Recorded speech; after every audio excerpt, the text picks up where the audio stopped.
There you go. Good evening. I apologize for being a couple minutes late. We're going to start with the Pledge of Allegiance. Please join us. I pledge allegiance to the flag of the United States of America and to the republic for which it stands, one nation, under God, indivisible, with liberty and justice for all. Get out my glasses.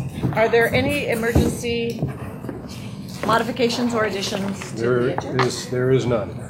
Okay. May I have a motion to approve the agenda? I'll move to approve. Second. All those in favor? Aye. Aye. None opposed. I noticed that. Okay, I'll need a motion to approve the minutes from both the March 7th meeting and the March 28th budget meeting. I'll move to approve. Second. All those in favor? Aye. Aye? Aye.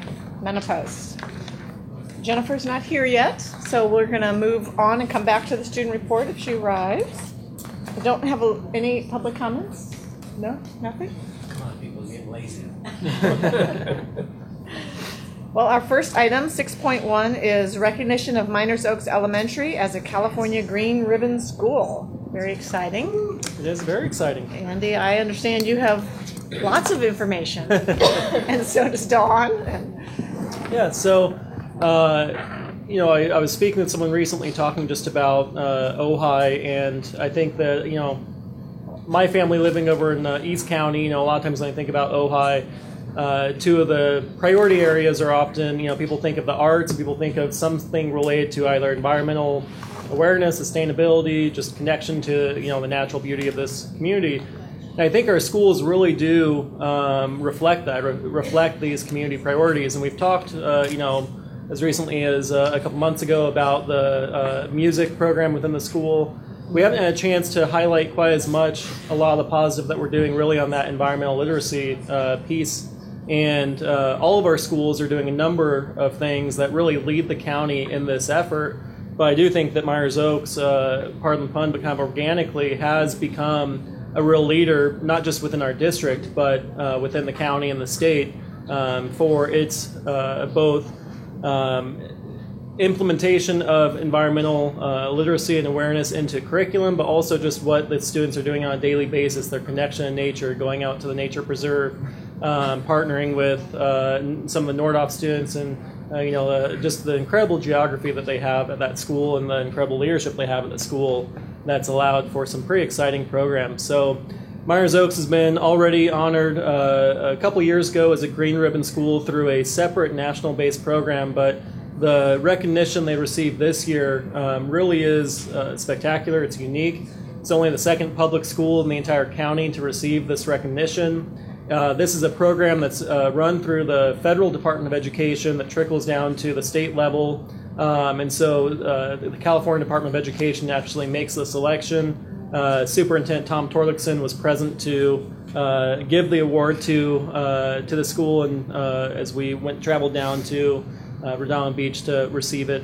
So that's the background on this award. Janice has a few students with her, and I know they're going to give a little bit of a feel of some of the examples of ways in which we really do try to pair that environmental awareness with just being able to tie into the curriculum. So I will say that this was definitely a team effort with the application, but really led significantly by Janice, a fourth grade teacher with Myers Oaks, as well as I think I saw Lori in there's Lori Hammer, our director for Food for Thought. The application I think ended up totaling somewhere near 50 pages, 50 plus. These two women worked from Thanksgiving till winter break tirelessly. I don't even want to guess how many hours, but I know it was certainly well past 20. So absolute thanks to both of you for helping helping the school be able to receive such a recognition. So thank you to both of you. And with that, Janice, do you have? I'm ready. Okay. Let's see if I can get this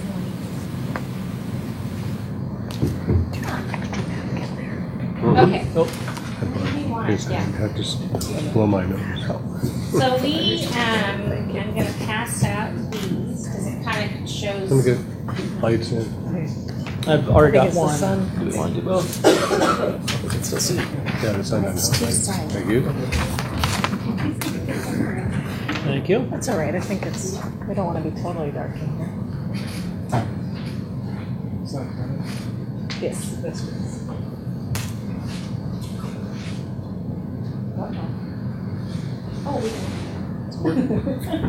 All right, so I just handed you out the 3 pillars, which is how the application procedure works, and the groups that they kind of want you to add information to. So the U.S. Department of Ed started this program in 2011 under Arnie Duncan. The status of this program going forward is unknown at this time. Ojai Unified started working with TexasGreenRibbonSchools.org in 2010, and Miners Oaks has completed these requirements every year since.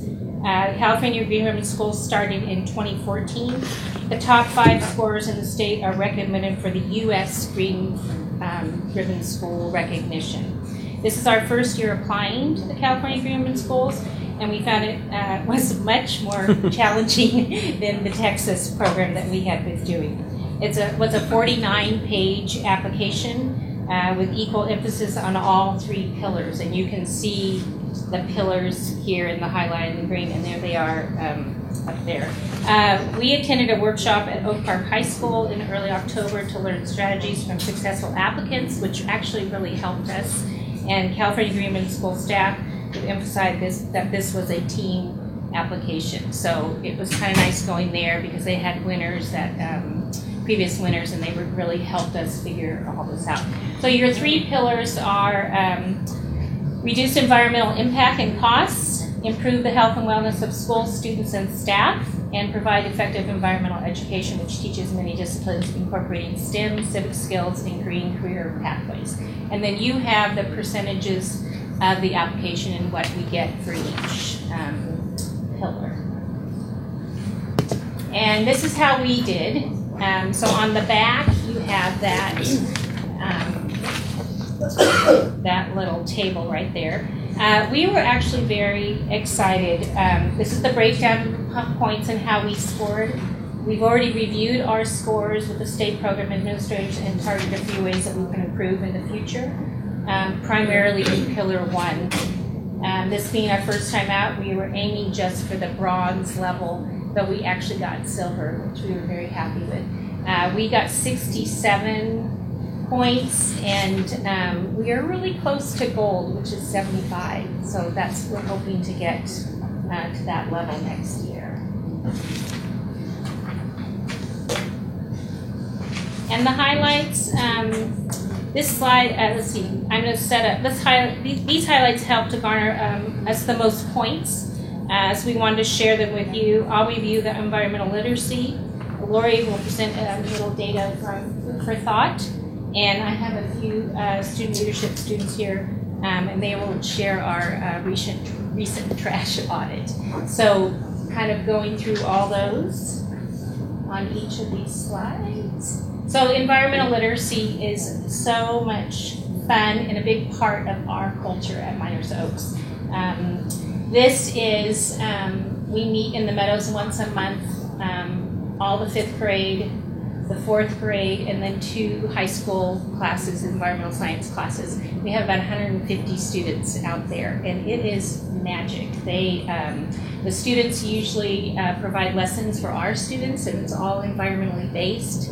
Last week we did a whole, they did lessons on organic farming, and they had picnics, they brought food. It was so good, so great from Cocoa Farms, and so it was a really nice, I don't know, there's something about that meadow that just everybody is just, wants to learn, and they sat on little blankets with their high school big buddies, we call them, and they taught them different things about organic food. We also are building a schoolyard habitat, which is in phase 2 right now, which is through California Fish and Wildlife.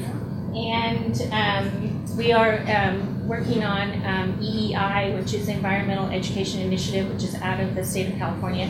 And each grade level teaches 2 of those lessons right now, and they're all environmentally based. 10 here. This is our 6th grade leadership. So at the beginning of the year, I formed the leadership team. The 6th graders applied, and I usually have about 20 students. Girls, sit yourselves like that. And then this year we put them in pillars. In the past, we've been in cornerstones, so we had to kind of switch it. And then each of those papers that they're showing, they generated goals for their pillars. And so we meet once or twice a week with each group and try and achieve those goals. And it actually works really well. I let them choose their groups and their pillars, and just so it's more of a buy-in for them.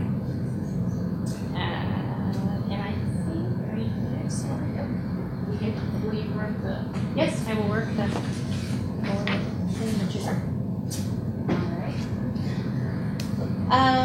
Really, we can't emphasize enough that this was a team effort, and that was a really helpful part of going to the workshop at Oak Park, where they said this is not something that one teacher, that one administrator tackles. Like, you really want to have people from the business side of your school district, the community side of your school district, and the curriculum side of your school district to work together. So couldn't have done it without Andy and Janice, and we worked very well together as a team. And I have these couple photos up here that you can't see all that well, but it's an example of what Food for Thought does. That we really do this at all campuses. We've got somebody using the hydration station, and there's 5 of those that we've helped purchase across the district now at school campuses.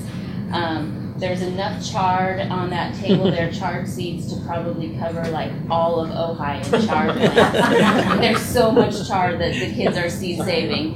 And so that goes on again at all the gardens across the campus. And so I show you just a couple of those pictures to show you what Food for Thought is doing across the campus. But at Miners Oaks, what has been really special is the students have led the way in changing their culture. And we started doing those trash audits in 2007. And Janice and Kevin White were 2 of the 6th grade teachers who said, okay, we'll stand up to pilot these programs. And the trash audits have been happening every year since then. And in about 2011, the 6th grade students said, we have to do these trash audits. They were leadership kids, just like these young women and a few men, and said, we have to do these trash audits like twice a year. And it's really gross to sort this trash. So I bet if we got the kids to sort their trash every day, then when we came out to do trash audits, it wouldn't be as much work for us, and they would be able to see how much of each kind of lunch waste we're creating every day. So the shift really came organically, like Andy said, from the 6th grade leadership students, and they started just by making handmade signs and taping them up on the gate there near the lunch area with regular 30-gallon trash bins with liners that just said, wet waste. And how many posters have you guys done of like, this is what goes here, and this is what goes here, and this is what goes here? And so that system was starting to be in place and supported and managed by the 6th grade leadership before like a California Green Urban Schools program even existed. And so I'm just really trying to point to the efforts that have been coming from the 6th grade leadership and how the students have really helped to shape that culture at their own school. And these students are here today to share a little bit more about the waste audits with you. Thank you.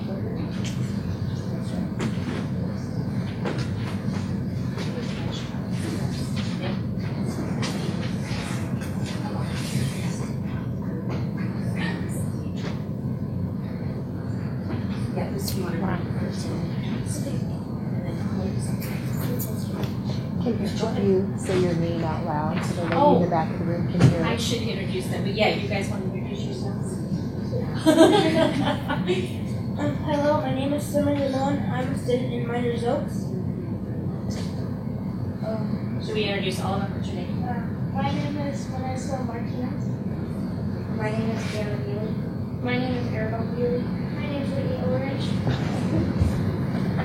Miners Oaks Elementary has conducted twice yearly school lunch waste audits since 2007. This photo is from June 2008 and our second trash audit ever.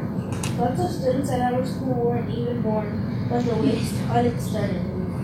Current data shows we are diverting 94% of our school lunch waste away from the landfill.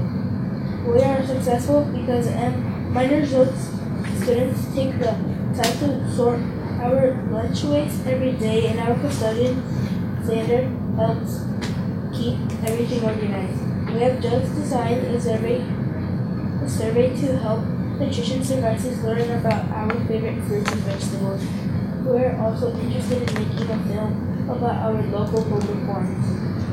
And here's a sample of their little survey book. So the students came up with a survey because they felt there was a lot of food waste, so they wanted to get to know what the kids really liked. So this is something they developed on their own in one of our meetings. Thank you.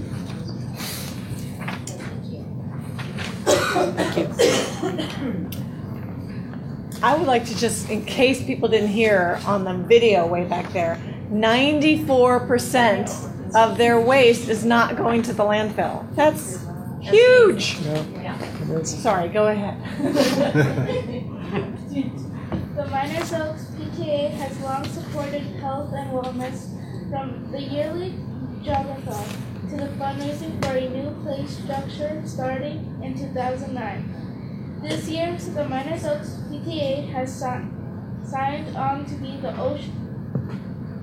ocean-friendly garden community sponsor for ongoing maintenance.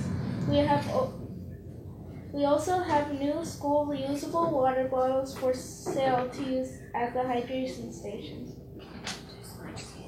And then we have little gifts for you from our Miners Oaks store. Thank you to the Ohio Unified School Board for giving us the opportunity to share our accomplishments with you.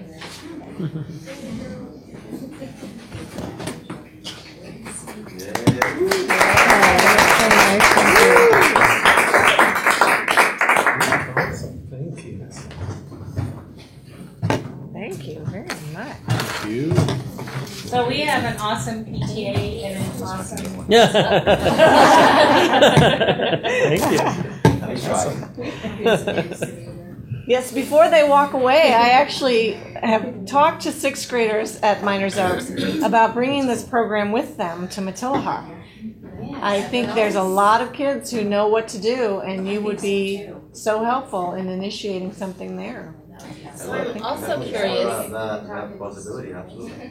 We're looking forward to having you guys. I am so impressed with the changes that you guys have brought about, and I keep hearing that in other communities, their trash service now composts the food waste. And I'm wondering if our Harrison trash service would listen to kids far more than the adults. If that would, I'm putting a plug in for a possible outreach program for the rest of us, because the schools sound like they're doing a great job, but at home I'm not so sure we are. You guys have a lot to teach us. I think I need some of those posters. To figure out where your craft is. So that's actually a good, you could reach out to them. They've been great, and they do a wet waste pickup from us 3 times a week, and it goes directly to Agriment, and they can and we made a video about it and so forth. So yeah, I could share you that. I love that. Yeah. Is it on the Miners Oaks website? It's on I think it's on the website. Yeah, the Story of Our Trash. Is it the Story of Our Trash? Okay. It's called Story of Our Trash. The Story of Our Trash. I will look for it. Thank you so much for coming. Does anyone have questions? No questions, but I think you should be completely proud of what you've accomplished. Obviously you were doing this before there was an award, and that means it's real. You understand what you've accomplished, right? You've put your school on the map, and you've improved society at large, okay? And that's a big deal, so you should be very proud. Thank you, Janice, for leading the charge. Oh, it's fun for me. So yeah, I love it. Congratulations. All right, thank you. Thank you.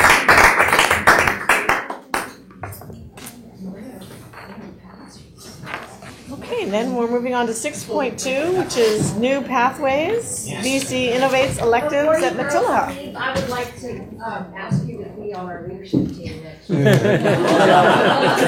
Hang on right now. Our leagues draft them early. They're going to Catalina tomorrow. Nice. Doesn't the NC2A have guidelines? That's great. Yes. Good afternoon, everybody. Thank you for having us this afternoon. And we're here to talk and answer any questions that you guys might have about the new set of electives that we're planning on having next year at Matilda. They were super duper excited, thrilled that we're able to make this work. If you see on the document that was provided, the idea is to provide a set of 3 different electives within 1 year, 1 trimester each. And with the reason why we call them pathways, because the idea behind the grant that's providing for the materials for us to utilize to generate this classroom, we needed to be able to create a pathway into something else, into the high school. So the high school has a film production class there, so we're offering a film production. They have the Health Science Academy, so we're offering a trimester of health related, health science. And then we have a trimester 2 of drama and dance, and as you know, the high school has got a pretty huge program in that. The nicest thing about this is that it's not really costing us any money. Can you do that again? Michael, can you do that again? Did you hear what he said? It's not costing us any money because we were able to get our current leadership section. We're still going to offer leadership, but we're going to offer it as a club. We think that we can make it work, and Mrs. Piquet will talk about we have our first recruits. So I took that section of leadership, and then I replaced it with this. And originally, the original idea when the teachers applied for this grant, there were 3 teachers that applied for it: Miss Israel, Miss Hendrickson, and Miss Monares. They applied for the grant, they got it, and originally when I found out about this, they were thinking we can have some kind of a club, a health science club, a film club. And that's how it initiated. And I thought, yeah, that would be cool. But then I look at the board, I'm going, wait a minute, we can make it work like this. So I took the leadership section out, replaced it with these 3 set of electives, and they're going to alternate. So for 1 trimester, 1 teacher, so we're going to start with film production. So Ms. Henderson is going to be 120% for 1 trimester only. And then she's going to pass on that cohort over to Ms. Israel for the drama and the dance. For 1 trimester, Ms. Israel will be 120%, 6 classes for 1 trimester. And then from there, that cohort will move on to Ms. Monares, and Ms. Monares will finish that up. And it wasn't by chance that we are offering them in this order. Okay, we systematically thought about this because we want to teach kids film and film production for the week at a glance, right? So we want to start off with that. See? Okay. And also not only because of that, because no. And also because once they finish with the film and production, they go into dance and drama, so they'll be able to film some of their little mini plays and the things that they do in drama, right? And then from there, health science, I guess, in case anybody passes out and they're tired, they can resuscitate them if they need to be. So, we have right now we have 25 kids signed up for it.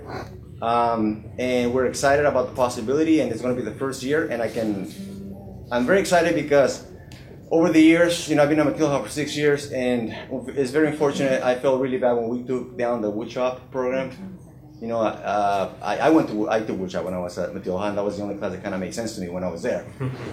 So I wasn't very happy about that, but we had to do it. And to bring this back, it's just, it's definitely a step in the right direction, and we're super excited about this.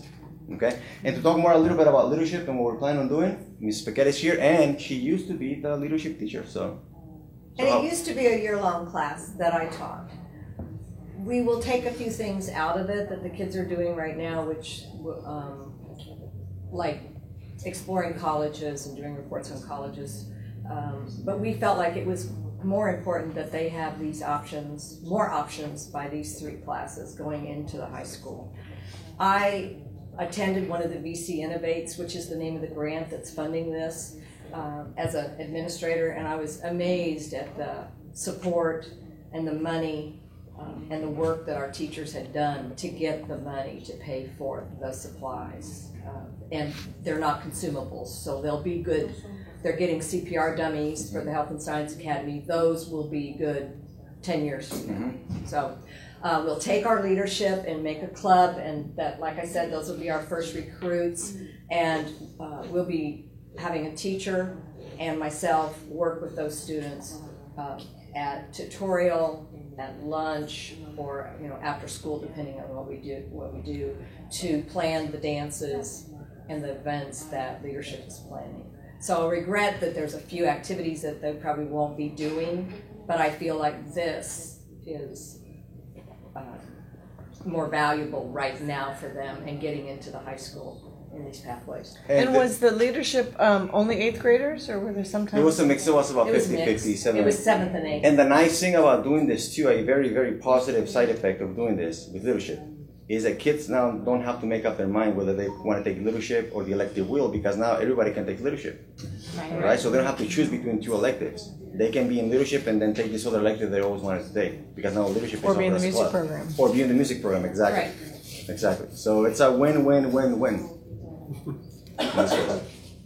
So this doesn't affect the part of the wheel that we added the music program this year? No, that music so that'll still go on. is still in the elective wheel that the students are in right now. We have the elective wheel, right? And then now we have this new pathways, Pathways. and that has no effect or impact on any of them. We just give kids more options.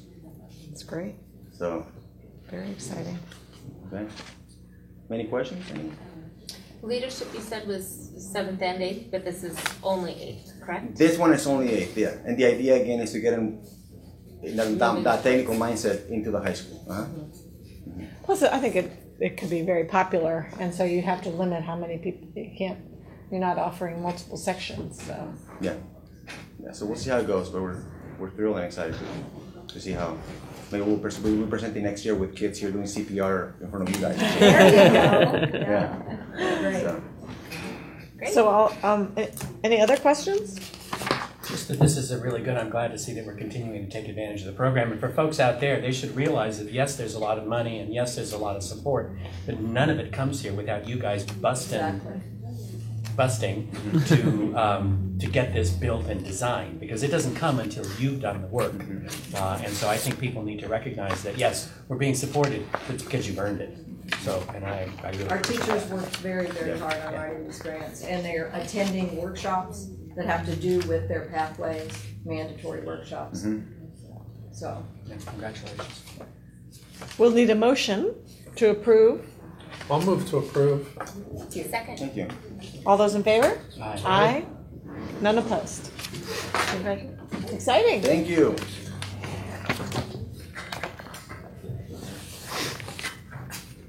Okay, moving on to 7.1.1, Annual Declaration of Need for Full Qualified Educators. Yes, it's an annual item, and it's something that we always ask the board to approve in order to give not a great number of teachers, but some number of teachers who are in the earlier part of their career access to a little more time to fulfill requirements from the state. Andy wrote a bit of a discourse on this earlier today, and he and I, but I'll turn it over to him because he spent so much time on it, could explain, if you want a little bit more of an explanation as to what the nature of the district intern program is and the university intern program is. But, again, depending on how many new teachers we have, newer teachers, that typically will dictate the numbers on these sheets. And the good news is we've had quite a few new teachers in the last number of years. So, but then they exit out, and new teachers come in and take their place. And is it also including some teachers who are come from other states? That's state actually requirements. It's actually one of the biggest changes when you come from another state and you realize you can do all the research you want, but until you have your transcript fully vetted and you find out exactly what you have to take, sometimes you get a bit of a surprise. And Jody Heath is marvelous at this. I mean, she really has a complete handle on what it means to get certified after a short period of time, and she sort of brings those typically younger people along, and they really appreciate it. I don't know that I need. I mean, do you want to hear any specifics? In all honesty, I asked the question. I got the emailed answer, so I'm good. I remember when you're new to it, you That's go, it. "What is that?" I was waiting for Shelley's question. I think you could probably get it. Do you all, either of you have questions We've concerning been it? doing this every year for a lot of years. And every other district does too. Yeah. Right. So I'll need a motion to approve the declaration. I'll move to approve. I'll second. All those in favor? Aye. Aye. None opposed. 7.1.2, student teaching and fieldwork agreements.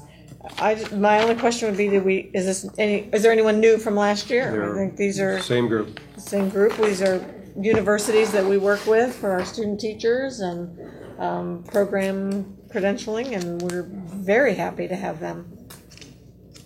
We Is there are. any? No, that's fine. anything? Nope, nothing else. So motion to approve? I'll move to approve. Second. All those in favor? Aye. Aye. None opposed. I would like to point out that Kevin is trying a case in San Oh, Francisco. there you That's go. why he's not here. So it feels a little, when there's only 4 of us. 7.1.3, elimination of classified positions for 17-18 action. Andy can handle this one. Yeah, so I'm sure you remember last month we brought forward to you a similar list, but for certificate staff. Ed Code requires that if there's a possibility of a certificate staff not returning to the district for the upcoming school year, that we must provide notice by March 15th. Ed Code for classified is a little different. You actually, at any time during the school year, could potentially lay off a classified employee for lack of work or lack of funds, but you have to give a 60-day notice. Because each of these are tied to the school year, that's where we bring to you in April. As long as we meet that April 30th deadline of notifying the employee that we've met the requirements. But what's most important to know here is that the first 4 positions are identified as due to lack of funds. These are positions funded by PTA, PTO organizations. And so there's by no means a certainty that these employees won't be returning in this exact role. It just is uncertain at this time whether or not the PTA is committing to that ongoing funding for next year. And so we have to make sure that in order to be able to separate employment from that individual, we have to provide them this notice at this time. So as the school year winds down, we'll have greater certainty as to whether or not the PTOs or district may pick up any of these positions. The last 2 positions that are listed are identified as due to lack of work. These are associated with the larger changes that are occurring with my transition to the superintendency and the changes to classified management. We had 2 plant supervisor positions. That first one was created in December of 15. Second one after Josh's departure, Josh Brown. We filled his position at a plant supervisor level. And that occurred in April of 16. So we've had a full year now of trying this different paradigm of leadership within the maintenance and operations department, and really found it not to be efficient and not to be the most effective operations for the department. And knowing my, again, movement across the hall, the level of involvement I currently have just isn't sustainable or possible in the new position. And so we are going to be laying off both the plant supervisors. We're creating a new position that's identified as maintenance and operations coordinator. So there will be a single head of maintenance and operations rather than this 2 position roles that were existing for the past year. So that's why these positions are being laid off for lack of work. We certainly have plenty of work in maintenance and grounds. It's just a matter of the restructure. Neither of the employees are looking at an actual complete separation from the district, though. Whichever one does not pursue the maintenance and operations coordinator position will have rights into their prior position. Any questions? We're asked to approve the changes in the classified staffing. I'll move approval. Second. All those in favor? Aye. Aye. None opposed. Okay, 7.1.4. Salary settlement with CSEA Chapter 333. I'll get us started, and Chuck, your timing is impeccable. Right? You don't want to send any more minutes than you had to, right? At the board meeting. So, welcome, Chuck Crawford, President of the CSEA for Ojai Unified School District. I'm just going to say that I was really pleased to work with Andy and Chuck and Cheryl and David on the whole project and Barbie, the whole project of getting us to the back end of the 2016-17 negotiations, right? So we're almost done with 16-17. But obviously, the effect of the negotiated increase will start taking, will have its impact as soon as the business office can start processing the new checks, assuming the board approves this. And you can see the general details here. I'll just finish up my introduction and turn it over to Andy because he really managed our negotiations team from our side of the table. Worked great with Chuck and his group and his support, Vince, from the state. Very, very pleased that we're looking at, although in a little different form, a similar, numerically the same percentage increase, 4% on the salary, not all on the salary schedule, but effectively for CSEA as with the teachers, and I'll let Andy describe how that works, but just want to thank everybody for the leadership shown. Thank you. And I also want to thank Chuck and his entire team, Vince Steele, as Hank said, with CSEA, their labor rep, as well as the entire classified team. Just make sure we set the stage as far as it is April now. As Hank said, we're almost at the end of the year, and we just now are settling. A reminder of why we waited to this point, and I think it ended up being a very wise decision that was really led by CSEA of wanting to wait and see first how Prop 55 played out in November. Wanted to see how the finances were looking through the actual school year this year, as we were looking at knowing the significant decline in enrollment for this year. And so we actually didn't begin the negotiations meetings until February. And so from the time that we actually started to arriving at a settlement was a very quick process, and also I think just very collaborative. I'm sure Cheryl and David, if he's still in here, who were in the room as well. It was very nice, similar environment to what we had with Angie and OFT as far as, we all certainly realize we're in this together, all are looking at the same numbers and trying to figure out, how best can we, how best can we serve students by creating the, best opportunities to have the highest quality staff and to show our appreciation for those staff, within this district. So it was a great process. We ultimately settled on being able to provide the exact same overall dollars at 4% increase for this year. However, as Hank said, we did structure it slightly different than what OFT received. OFT received the full amount on schedule. CSEA received a portion of it on schedule, 2.5%.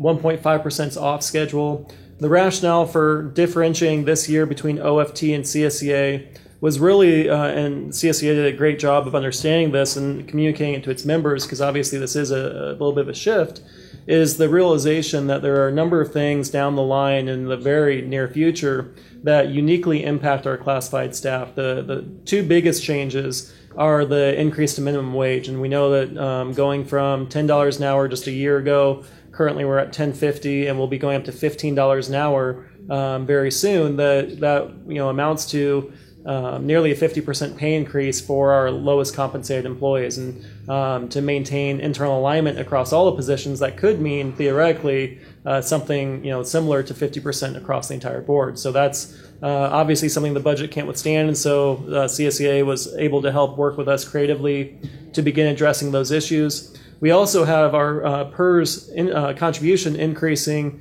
Just a couple years ago, we were at a 10% employer contribution toward PERS. What that means is for every $100 an employee makes, the district is contributing $10 to on top of that to retirement. That number is going to go up to nearly 30%, or $30 for every 100. And again, about the same timeline as the minimum wage increases occur as well. So between those two things, we have some definite challenges of how we maintain a balanced budget, and so CSEA was able to understand that, and this really came out of that collaborative discussion of how can we address those issues while still trying to compensate fairly all staff. And so that's why you see a combination of on schedule, off schedule, as well as the identification of unique classifications that will be receiving an even larger increase. The positions here are four lowest classified or four lowest paid positions, and they're going to be uniquely moved up while maintaining the rest of the structure for the salary schedule. So that's the settlement, and that's my best attempt at explanation of the process. Any comments? thank you to everybody involved in the negotiations. I think that was a good result considering the circumstances and the circumstances coming up very soon in the future. Well, and those for me, I was very concerned about this, the increase in PERS, the increase in minimum wage, and the possibility of having to reduce staff and how that would affect our schools. So I was very, very concerned, not so much for this year, but within a year and a half. And so I appreciate the message that this sends, that you're sending to us, and that we're sending, that we recognize that we want to work together. We want the best for everybody, but we can't always afford the best of what we hope to give you, but we feel we've got great people, and we want to keep those people. And so this is hopefully a step in the right direction. So, yeah, good movement. And do I have a motion to approve the salary increase for CSEA? I'll move to approve. I'll second. All those in favor? Aye. Aye. None opposed.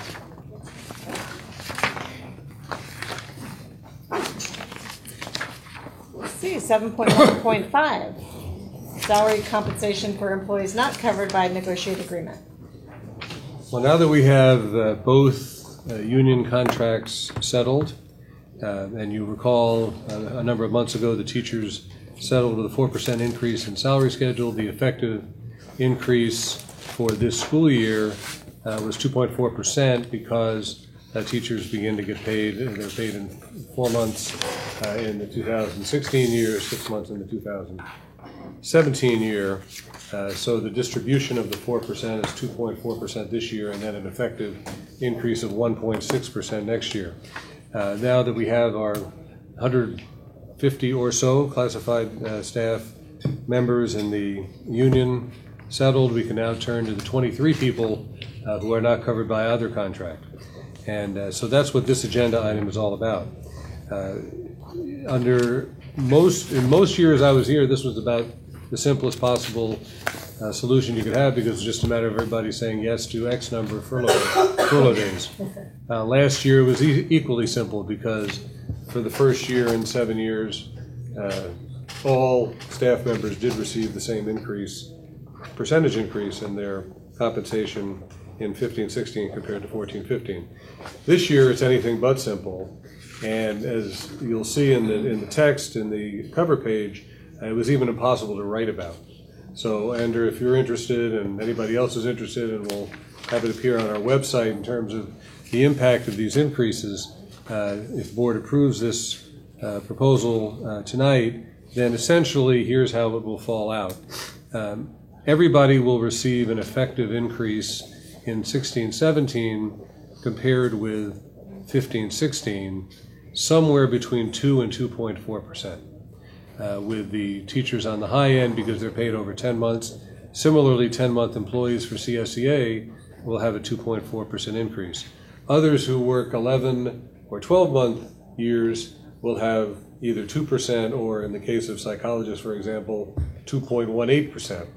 So in any case, it's quite a complexity of numbers. But in general, the board, with its approval of the CSEA contract and the teacher's contract and the approval here, will be saying to all employees that we recognize that the salary schedule increase is very important, because we all know that we're somewhere between 10-11% on the low end of 40+% on the high end deficient in all of our salary schedules compared to the mean of the county.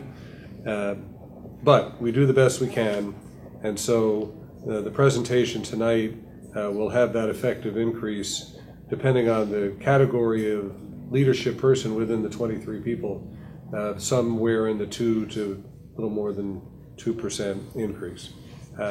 There's a significant difference, and I'll stop with this comment, between the group of certificated administrators, that would be principals and assistant principals, other than myself, and I'll be taken care of sometime between now and before I leave here.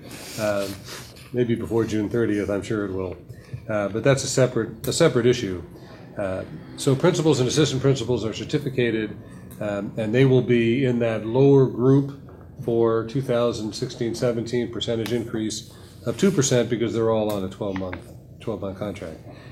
And then the psychologists I mentioned to you, they're sort of in between the 2 and the 2.4.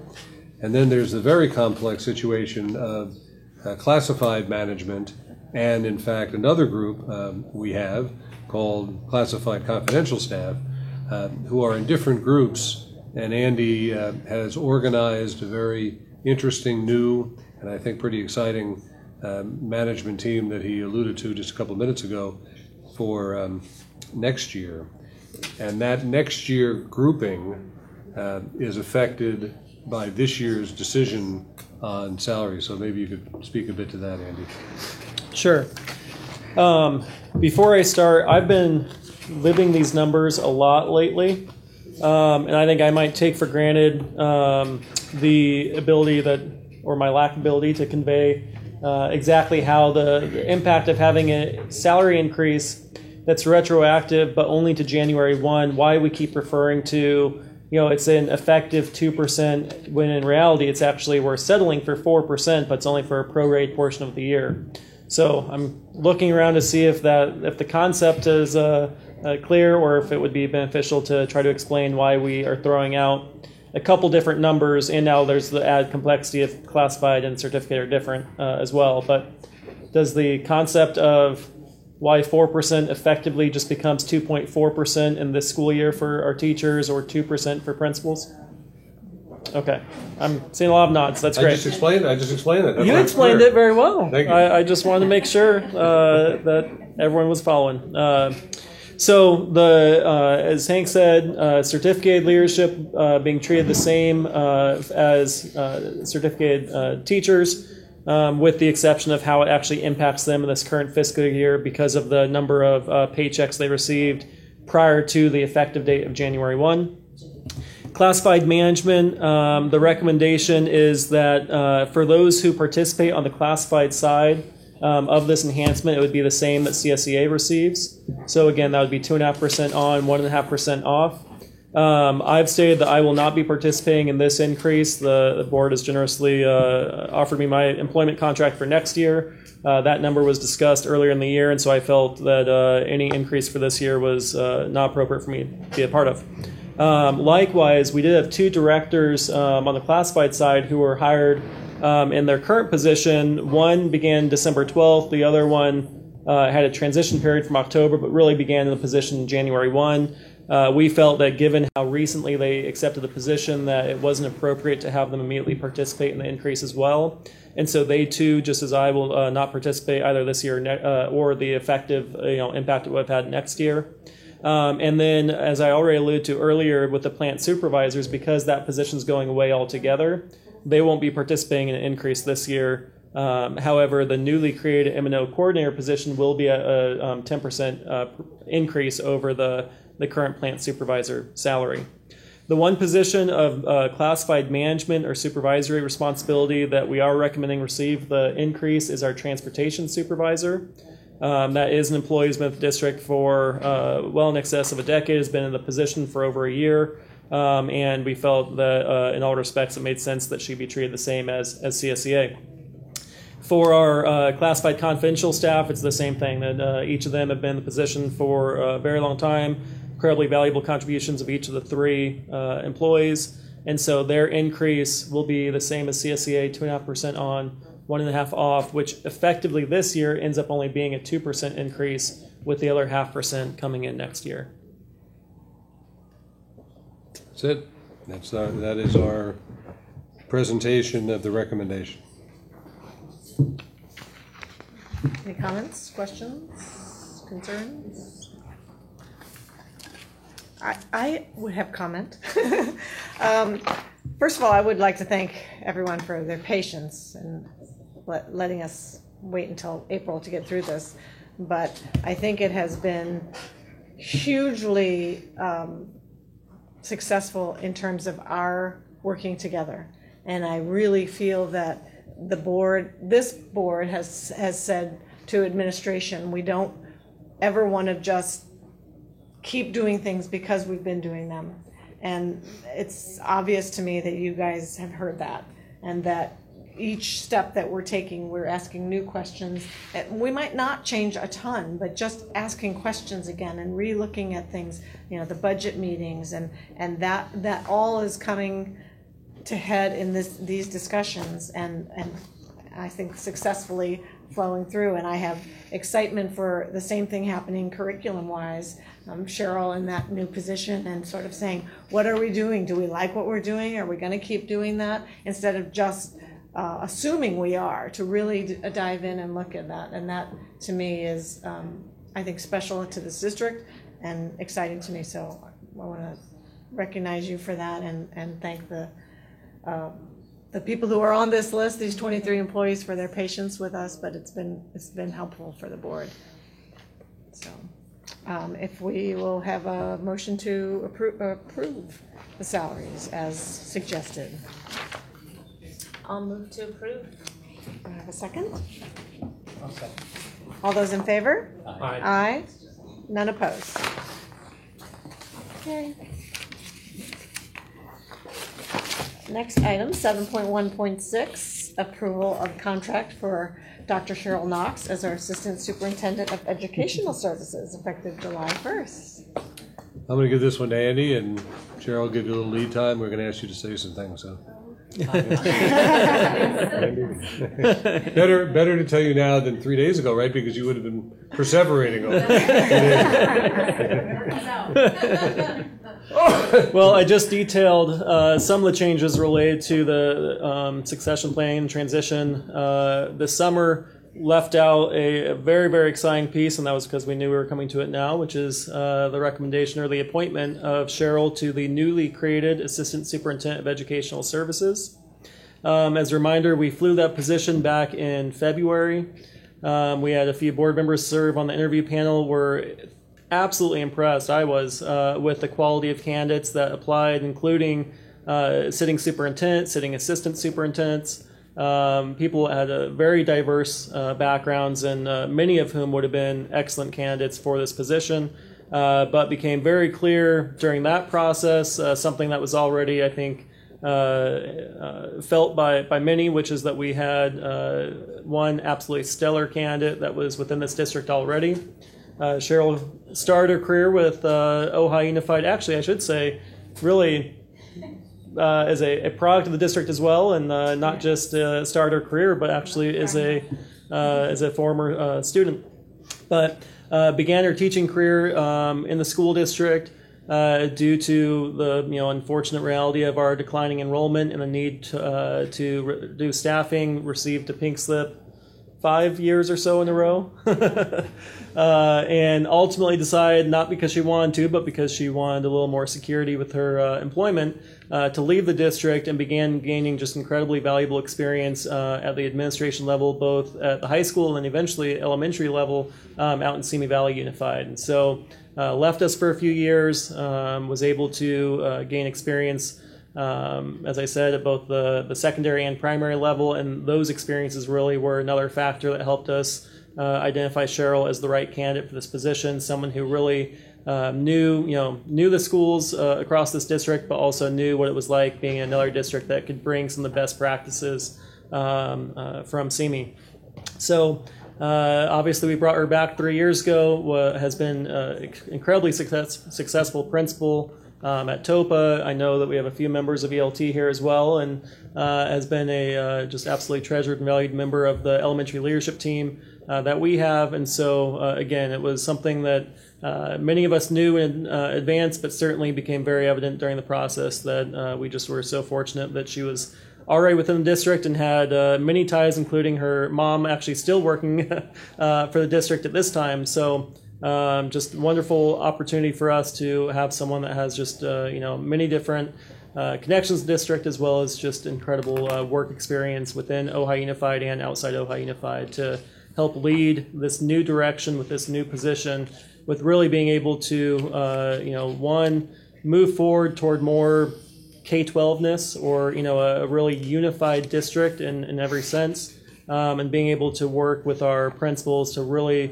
help bring about best practices across from elementary up to high school level. So I'm tremendously excited that she'll be working across the hall from me, and I know that that sentiment's shared by both our administration as well as our teaching staff and classified staff across the district. So, Cheryl, thank you. Oh, yes, please. I don't know what to say. I remember being here 3 years ago and just being so excited to be back in Ojai. I remember Hank telling me, I was sharing with him about board meetings in Simi Valley, and he was telling me how, you know, how different it would feel here, and it does feel so different, and it really feels like just being home. And so I'm so glad to be back. I feel very lucky that I had all the opportunities I have. Obviously, sometimes when you're given the pink slip 5 times and you don't know what you're going to do, you know, you just trust, right? And you move on. And I just don't think that I would be able to offer to this job what I hope to be able to offer to it if I hadn't had all those experiences in CME. I have worked as an instructional aide actually way back when I was in college in San Diego. I've been a teacher at Nordop, obviously, and then also up in Tullahoe, one year, 1 period a day. I worked as an activities director and an assistant principal at the high school level out in CME, and then, of course, at White Oak for 4 years as an elementary principal, and then back here at Topa for 3 years. So I feel like all of that is really going to be what helps me add to that K-12-ness. I love that my mom has worked for the district for, I don't know how many years. She's technically retired, but as Hank and I joke about, right, you guys are not very good at being retired, so she still works. But because she's done what she's done, I've gotten to see that whole side my whole life, and all of that I think matters. So I hope to really be able to give back, and it's very surreal. I never thought that this would happen 3 years ago, so I'm excited, and you know, the position was created, and that just brought so much excitement, and I'm very passionate about doing a great job, and I look forward to your comments and your ideas, and that goes to everybody out there, and we'll work together as a team. So, any questions? No. We're excited too. I'm excited. I'll speak for myself. Well, I'd like to say a couple of things. First of all, you said that you couldn't envision this day happening. Actually, I sort of did. I'm just happy. I'm happy it's happening here, because I had a sense that after what would have been now, if you just turn the clock back, 7 years as an elementary principal and 3 years or so in the secondary level, that there just aren't that many people out there who have done hard work, not every level of K-12, but at least on both ends of it.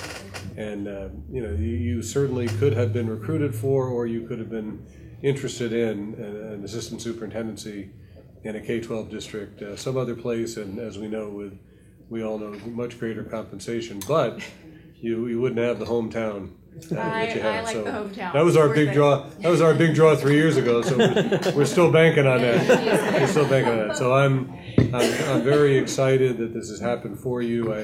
As I said to the board, I think you and Andy and all others, but you and Andy, since that's the only 2 people on the stationary, are going to be a terrific team, being very complimentary with each other in terms of your backgrounds and areas of expertise. In anticipation of a positive board vote, I congratulate you. The one technical piece we have to deal with, since there's a document on the table or in front of the board and the community here, the contract, and it was the first time that we've been able to circulate it. We've had some good conversation about it, certainly including you, Cheryl, and Andy will just explain a couple of very small changes in the contract, and then if either you or I can talk about I'll make the recommendation on the contract. Why don't you go ahead and talk about the 2 changes? Sure. So I did distribute during closed session an updated version of the contract. For those who would like a copy, we'll have them in the back as well. 2 changes. The first one is looking at the term of the contract. Just for those in the audience, as well as a reminder of the board, this contract is identical to the contract I signed 2 years ago. At that time, we did sign, for myself, a 4-year contract that would have a rolling additional year added so long as I met satisfactory performance. we decided that, just as Jane said, that we are hearing very clearly the desire of this board as well as of this leadership that we do look at things afresh and anew each time that they come to us, and even at times when they don't. But this was an opportunity for us to evaluate that practice. We decided that it made the most sense to actually shorten it to a 2-year term. That's in no way a statement signifying anything other than tremendous support and belief in Cheryl being the right candidate for the job, but really just a reality of knowing that, again, this is an opportunity to align ourselves with what is common, in many other districts across the county. So the first change is in Section 2 of the contract, changing the term from 2017 through 2021 to have it now scheduled to terminate in 2019. We are maintaining the same language that, assuming the performance that we know that she'll provide of excelling, that it will have the continual 1-year term added, and so it will have an opportunity for a rolling period to this contract. The other change is in Section 11, and that's related to termination. We actually are going to have 2 changes within this, and I think I wasn't sure if you were. I'll do the second one. Okay. I'll do the first. So the first one is in the second line of Section 11. It has a 90-day notice period in the event that the district is not intending to renew or otherwise intends to terminate. We're changing that out to extend to a 180-day period to provide a more realistic time frame that, again, in the very unlikely situation that for any reason, whether or not it's due to further declining enrollment, the need to look at the FTE, or any other reason, that if there was going to be a termination, that we would provide sufficient notice that Cheryl would have the opportunity to be considering other options during a time of the school year when those options are most often recruited for or open. So those are the 2 changes. Before I do give it back to Hank, there was one thing that came to my mind actually as you were talking, Cheryl, and as we were talking about your many connections.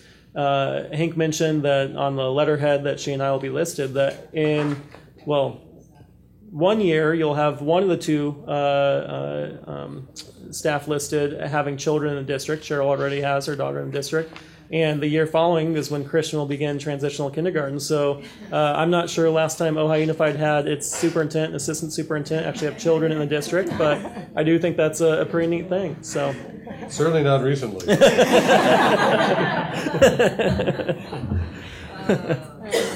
All right, so under the general heading then of contractual changes. So what I'll be doing is recommending to the board then approval of the contract, which means you and I will sign it with these 2 changes and one other. This is called getting into the big leagues now. And when you get into the big leagues, superintendents and many assistant superintendents have 2 kinds of reasons for being separated from the district. One is called without cause, as in, you just had a separating of paths. Everything was amicable. The other is called with cause. I won't go into all the reasons of what the cause could be, but you can imagine what they may be. In any case, so one conversation that took place quite appropriately in the last couple of days is that for a contract for really an at-will person, in this case assistant superintendent, like a superintendent, that will be adding very standard language for with cause. Right? So there'll be, both of those will be there. It'll be nothing at all different. Might be exactly the same as mine for that matter, or Andy's, because he has a with cause set of statements also. So I'm recommending to the board that you approve the contract with the 2 changes that Andy enumerated and with standard language for with cause. Is there a motion for that? Or questions before a motion? I would like to make one comment, but then I would like to move to approve. For those watching at home or who watch later or who haven't been following closely, for many, many years, we've had a superintendent and then an assistant superintendent who focuses on finance of business. And with Andy's skills as superintendent, we're going to, for the first time in many, many, many years, have an assistant superintendent with a focus on education, which is really what we're about. Right? So I think that's appropriate. I think great complementary skills working together. And I'm excited for it. It's required thinking outside of the box that we've been in for many years, but it seems like a really good decision, and really excited to have you on board, Cheryl. Thank you. But I'll move to approve. Okay, do I have a second? Second. All those in favor? Aye. Aye. None opposed? And I just wanted to say, Cheryl, I'm so excited to work with you as a board member, but as a parent, I'm really kind of sad to see you go. That's kind of the sentiment. It's bittersweet for all of us. Yes, yes. Actually, I'll be a TOPA parent, so it'll You will be, that's true. We can be TOPA parents You together. can give your successor a hard time. I can be on Oh, God, PTA leader. You could be PTA president. I mean, you have enough titles. Okay, 7.3.1, adoption of recommended English language arts instructional materials. Well, Marilyn will shepherd us through here. Well, tonight really is the culmination of a 2-year process, and I outlined it in the documents that you received.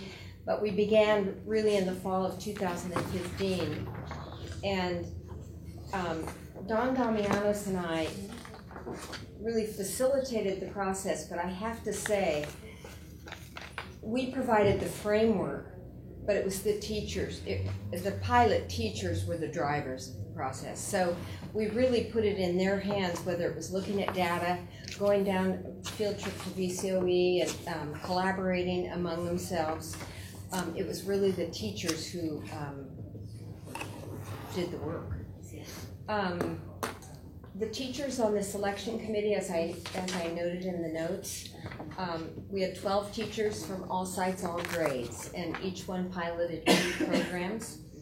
And I think some of you, maybe except for Shelley, who wasn't on the board last spring, remember last spring we brought the 2 programs to the board, showed you the 2 programs, and then we had the 2 programs for public review. And then the teachers piloted both those programs. From August to winter break, they piloted 1 program, and then the rest of the year there's piloting the 2nd program. And they came up with their own rubric. So we had a meeting where we decided what's important to us as a district. And as I mentioned, we looked at data and other things that were important to us, and they had a rubric, and you had that rubric in front of you, and then we tallied it last week, April 10th. We met, and you can see Journeys, it is Houghton Mifflin Harcourt, a large publishing house, and was everybody's favorite. And you can see it's pretty significant. So it was on a rubric of 5, and I have to say, when textbook adoptions come up before the board, we have to rethink the word textbook. It's really a program we're adopting. It's not like a physics book or a book for social studies, but it's really an entire English language arts, English language development program that we're adopting. And it's extensive. I mean, there are teacher resource packages, and the program that we ask for your approval is one that will last 8 years. So we get a digital license for 8 years. We get consumables for 8 years. And that's kind of a big deal because our math, we have to order consumables each year. So it's also, in the elementary arena, and those in elementary know, it's really our most important adoption. I mean, it really sets the foundation and for all other content areas. So what students learn in transitional kindergarten and kindergarten 1st grade really carry them forward. And those high school students who are writing a paper, who are doing research projects, they didn't learn how to do that in high school. They learned that foundational skill, the literacy, in those early primary grades. So we think that those early primary grades are really critical for all content areas. So, do you have anything from questions? Dawn or Cheryl or Teresa?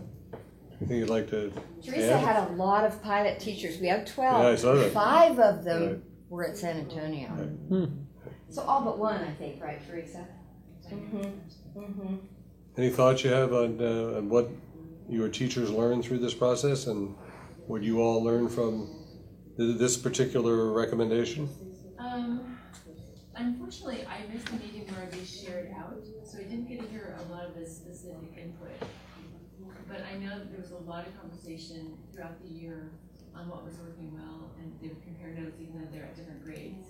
So they saw that bits and pieces, this particular curriculum stood out as being much more amenable to our overall goals than the others. So they were very comfortable when all was said and done that this was the best choice that we could consider. So I felt good about that. It just seems like it really stood out. Can I say something? Angie. Just only because we have several piloting teachers at our school, and just the other day we were discussing it and their choice, and they were saying, yeah, it was so funny. We started out with Journey and Benchmark, right? And everybody felt like Benchmark was it. Like initially, they said this is the one we want, and they were just discussing how they were so clear, and they'd even said something like, I guess amongst themselves, why are we even going to go through the piloting process? We know this one is great. And then they went through it, and halfway through were like, we don't like this.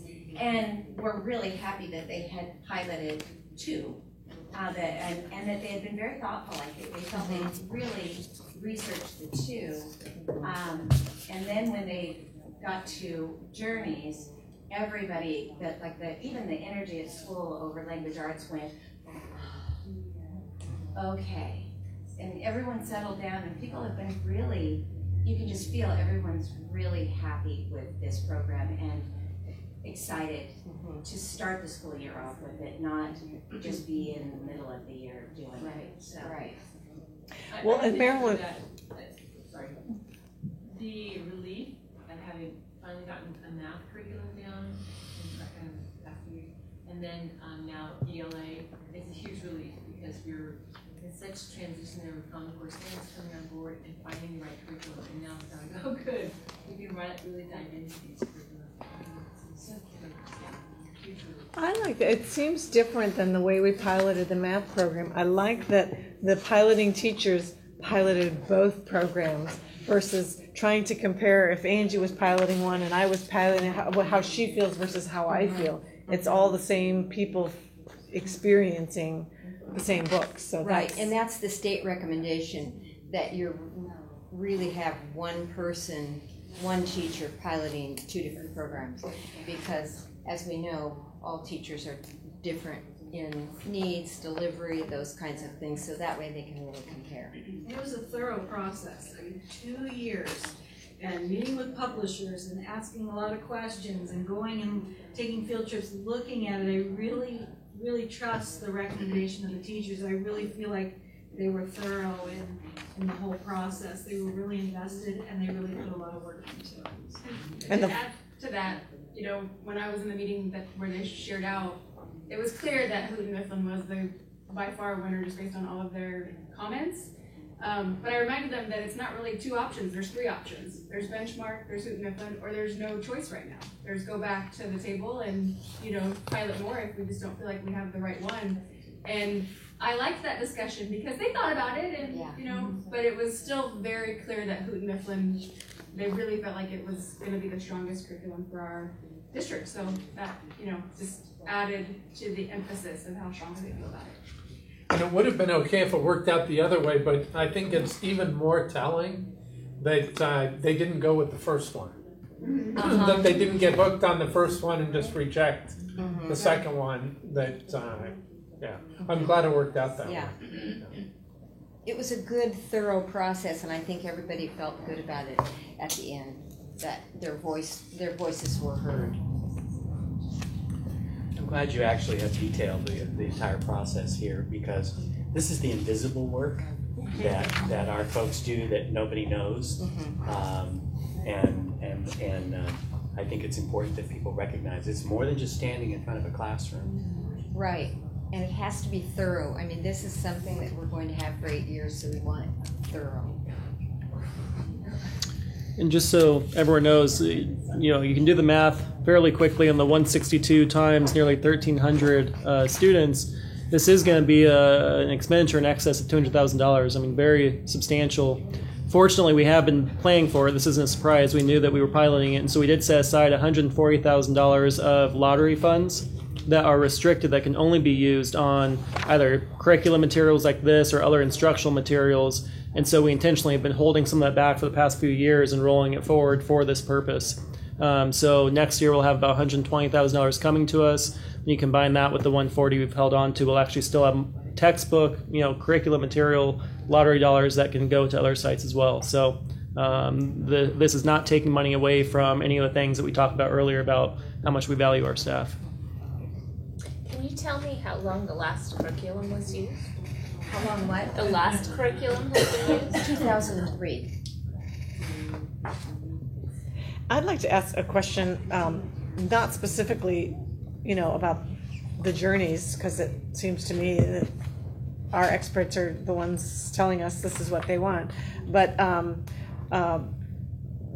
Marilyn and I exchanged a little bit, and Angie, about the TK thing. And for me, before we just go out and purchase this, I appreciate what you're saying about the program. I'd like more information on that, is to sort of say, well, what are we doing? Because my feel is, and I've felt this for years, I subbed in Angie's class one year, and I thought, what are we asking kindergartners to do is outrageous. And so I want to look at this and say, well, do we want to actually have this program in TK and K, or do we want to start this program in first grade?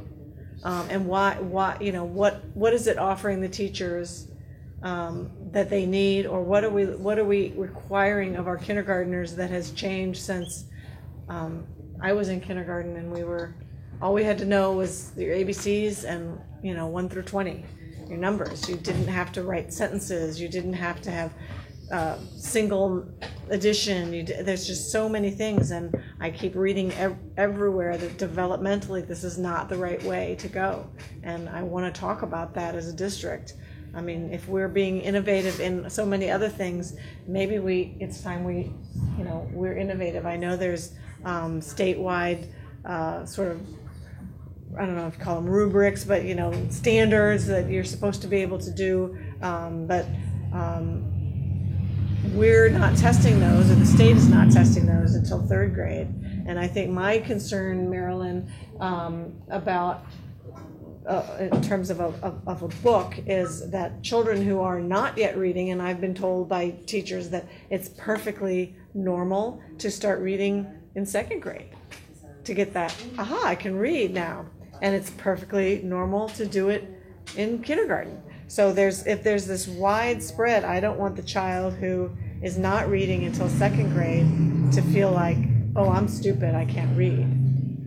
And so I want to make sure that we're addressing that before we spend, even if it's $20,000 on those 2 grades. Is there a way to approve this without necessarily saying? I think in California in 2010 passed the TK law, and I think that was pretty innovative then, because before then we had those, and Angie can attest to this, those September, October, November, December birthdays in with K. And now the TK must have their own curriculum. It's part of the law. So in purchasing the TK curriculum, it's more, they don't have a book, right, Angie? Well, Or they're do usually they just have materials. materials? They're just materials. But not that like we a use. textbook. We might have workbooks that they use. I don't know, because I don't know Yeah. journeys. I don't know what the shift Right. has been. I like what you're saying. As a kindergarten teacher, I really like what you're saying, but I also feel like we need curriculum. I took there was a huge sigh of relief, because I need to get my students ready to a certain point for first grade.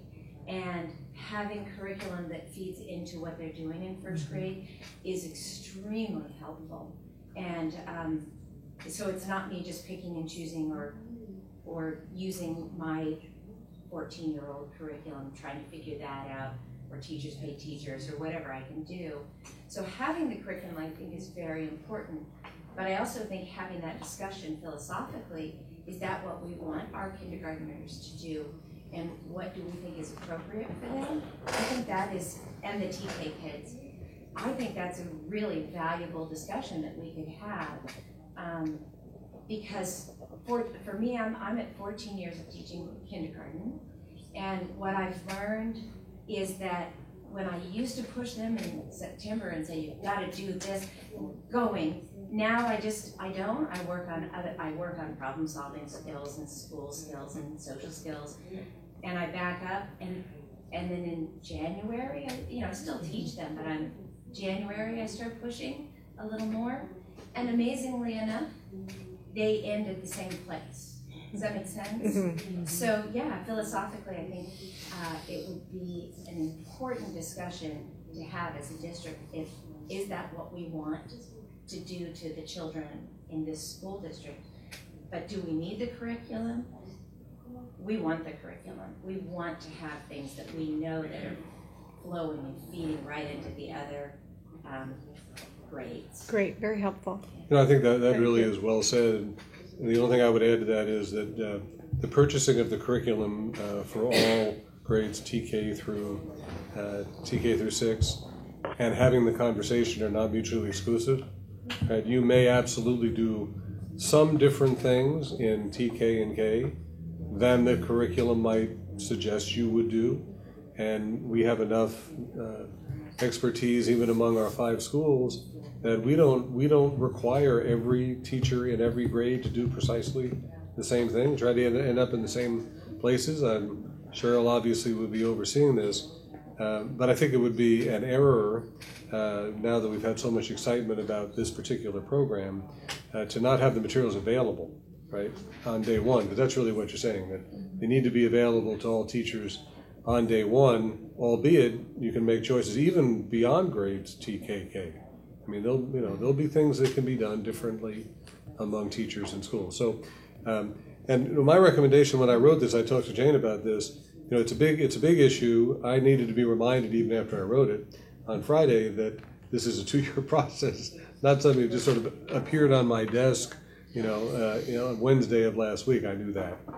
So my recommendation is that the board approve it tonight. But I wrote it such that if there were any concerns raised and more information needed, that they could be identified tonight, and then the approval could be at the next regular meeting. But I do feel, and I'm watching nonverbal communication out there among Angie and the principals in Maryland, that this is something you're pretty excited about and you want to start getting in people's hands. The teachers, that was another thing I forgot to mention. The teachers really want at least the teacher resource packages in June, so that, some won't look at them, but others really want that access to the teacher materials in June. So we wanted to try to order at least the teacher resource package so that they can have it by June. And they will also get their digital access. So I know a lot of teachers like that. They want to go online and check it out. I love, Jane, that you brought up that conversation, and I would like to explore what options we do have within the state guidelines. But I have to agree with Angie, just as much as you have kids who don't start reading till 2nd grade, you have the kids who come in reading into kindergarten, and you need the curriculum to deal with those kids too. So we're hitting all of them. And then I have 2 other questions. Well, no, I was just going to say if we can legally vote tonight. You can. Oh, sure. Yeah, there's nothing stopping that. Not at all. My other question was just the K through 6 or TK through 6. So the 6th grade is not like the math, like K through 5. That's it's interesting, not, Jane. Lisa Patch and Robin Munson were the 2 6th grade pilot teachers. So we went down to the county when we looked at all the publishers' programs in Program 2, which is ELD and ELA. Program 1 is just ELA. We wanted both. And so Lisa and Robin, HMA, Houghton Mifflin Harcourt, has a program for grades 6 through 8. But they also have a program for K through 6, knowing that there are some districts that still have that configuration. And they didn't like the 6th grade, it was called collections or something like that. Yes, they didn't like the 6th grade program at all in that collections, the 6 through 8. And they really wanted something that was just like their colleagues in TK to 5. We also have the 7th and 8th grade team there in the That's very, right. very We did. beginning of this They were process. part of our team first, and then they broke off and decided to do Springboard, which is published by the College Board. Great. But you know, it's so interesting how even now the language arts and social studies, for example, and science is, no, forget science, that's a whole other deal. Language arts and social studies are simply not that sequential, you know, compared to mathematics, right? Where we know all that by now. Wait till you see science. It's really going to be interesting, you know, with the new science standards and how that all changes and how sequential that becomes. But in this case, I didn't even know that. That's really interesting. I'm glad you looked at that. But that doesn't really surprise me that you were able to make the, you know, the longer elementary year continuum work in 6th grade. That's good. Right, and it's hard in a combination class too if they have two different adoptions. Oh, yeah. In a Well, five, we've had to deal with we that. don't have too Yeah. many. Yeah, I we've think done there that. may be 2 in the district, but still, for those 2, it's hard to have 2 different publishers. And then my last question was, so I noticed the follow-up trainings from the publishers. If we adopt will we have more access to that, or is it just during the piloting? The follow-up training will be locked in as soon as I send the PO. These are big publishing houses. So the follow-up training comes free with the adoption. And then we have the opportunity to purchase 2 additional trainings. And then for TK,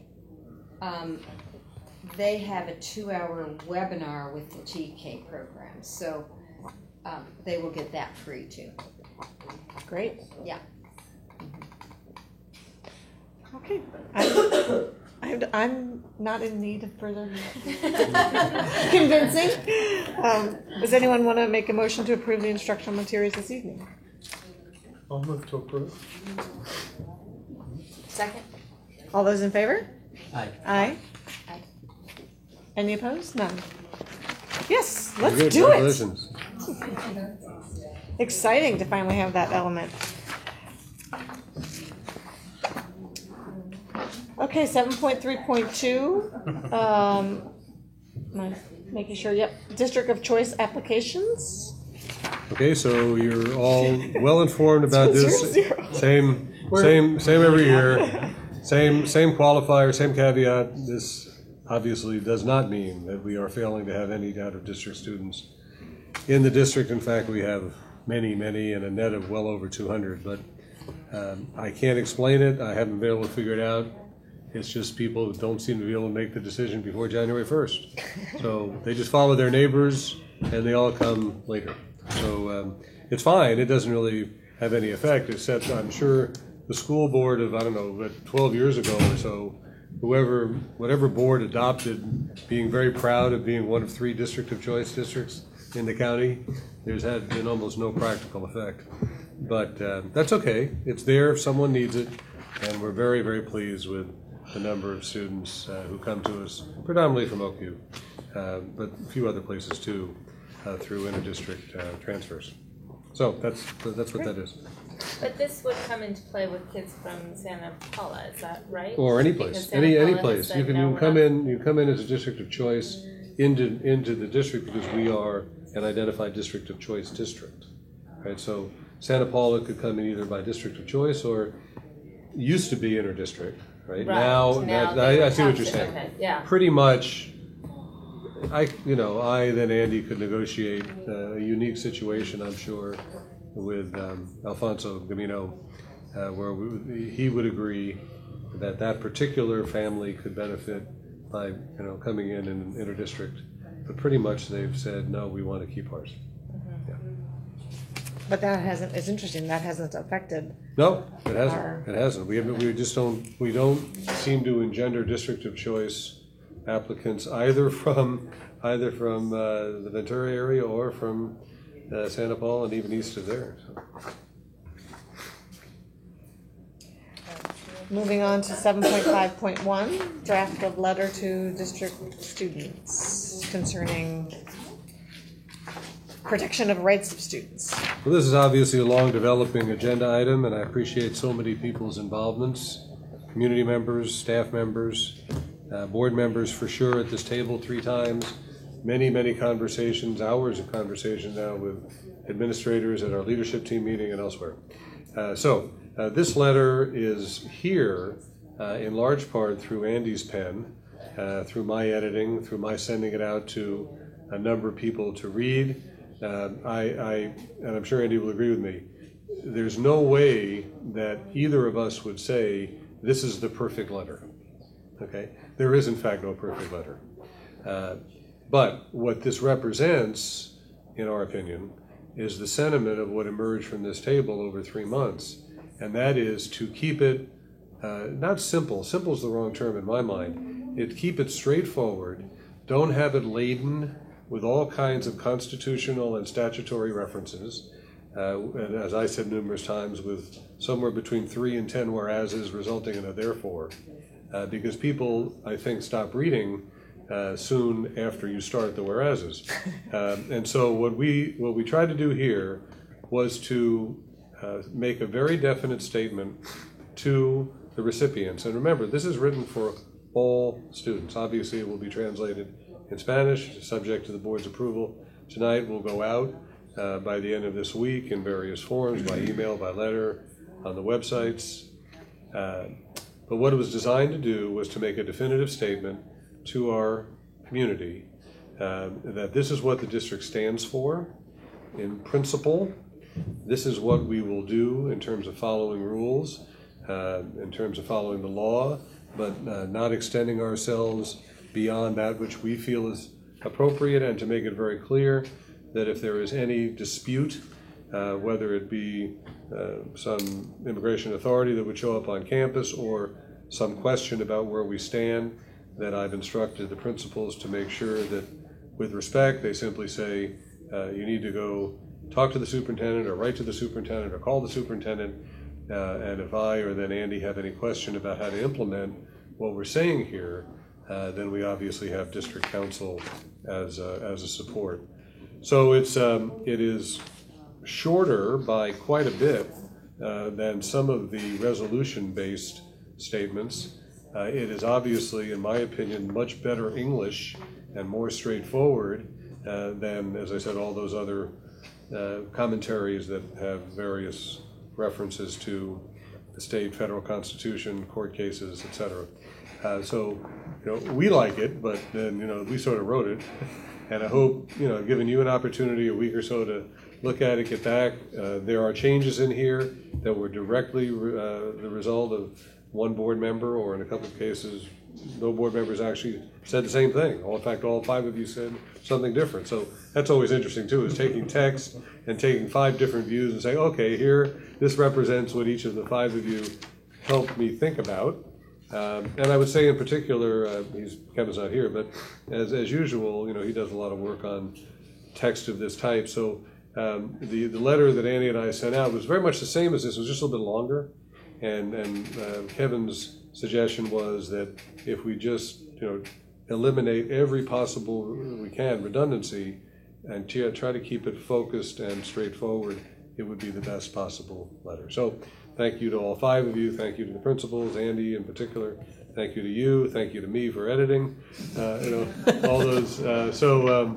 This is our best effort, and the principals. I felt it was really important, and I told them this, that when this letter goes out, that each principal's name is on the letter, so that each school constituency can see, well, this is not just one of those, from on high statements, board and superintendent assistant, that our principal feels strongly about this too. So that's where this came from, and I'd be happy to answer any questions you have.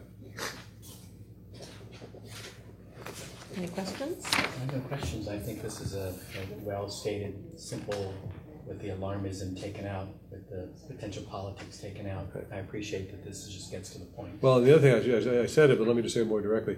I don't know, maybe other districts have done it. There's no other district that did it through a letter. Okay, everyone I've seen at least, I don't know, have you seen it? No, Everyone I haven't I've seen seen has been a board resolution that then was posted. So this is much more, in my opinion, intimate, personal, and straightforward to all of our constituents, okay, from you, Andy, me, and the principals. I would just like to say that I'm happy with this, and as far as this goes, I am far more excited about the actual work that is being done than letters that we're drafting to send out. The COPA meeting that we had was, I thought, phenomenal. There was so much information that I had no idea about. I was very grateful that our district is on the ground doing something tangible. With that, however, I'd like to follow up on that one little piece of the puzzle that's still on the grade book. Is that what we're calling it? The Part Q, right, part of our Okay, student information right. system. And I'm very curious to see if we've gotten any response from the software company that has the ability to change that, if it's possible to work with other districts to force a change on the part of the software company. I would just like to see more follow-up on that, but as far as the letter goes, I'm very happy with it. I will follow up because there's been no update. I just want to comment, I like the letter very much. I think what, as Mike said, I think that it takes the politics out of it, it takes the hyperbole out of it, it takes a lot of that happy, wishful thinking words that you find in a lot of resolutions out of it. And it focuses on reality and the facts. I find this letter much more comforting than some generic statement that's not really enforceable. And I think this provides, it should provide great assurance and comfort to any families who are concerned about having their children in a safe educational environment, because I think that's what we're striving for and that's what we're focused on. Well, I think with that in mind, I'd just like to read the first two paragraphs.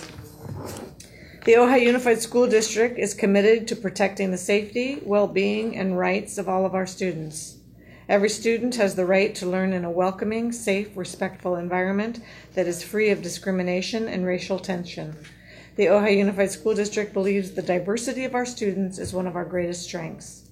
All district students are legally entitled to receive all school services, even if the student or his or her family is undocumented and or does not have a social security number. No district staff may take any steps that would deny students access to education based on a student's or their family's immigration status. And then goes on with a few more specifics, but I think that's all what we were all trying to get to. Is that has been happening, but it's nice to make the statement that it is happening. So, is there a motion to approve the letter? I'll move to approve. I'll second. All those in favor? Aye. Aye. None opposed. 7.5.2, facilities update, Measure J, and the district property lease. Andy, this one's yours. Well, I'll start off by going on the record again with how excited I am to have Ron Tyndall on staff. I walk into Hank's office at least once a week with a big smile on my face saying how happy I am with him.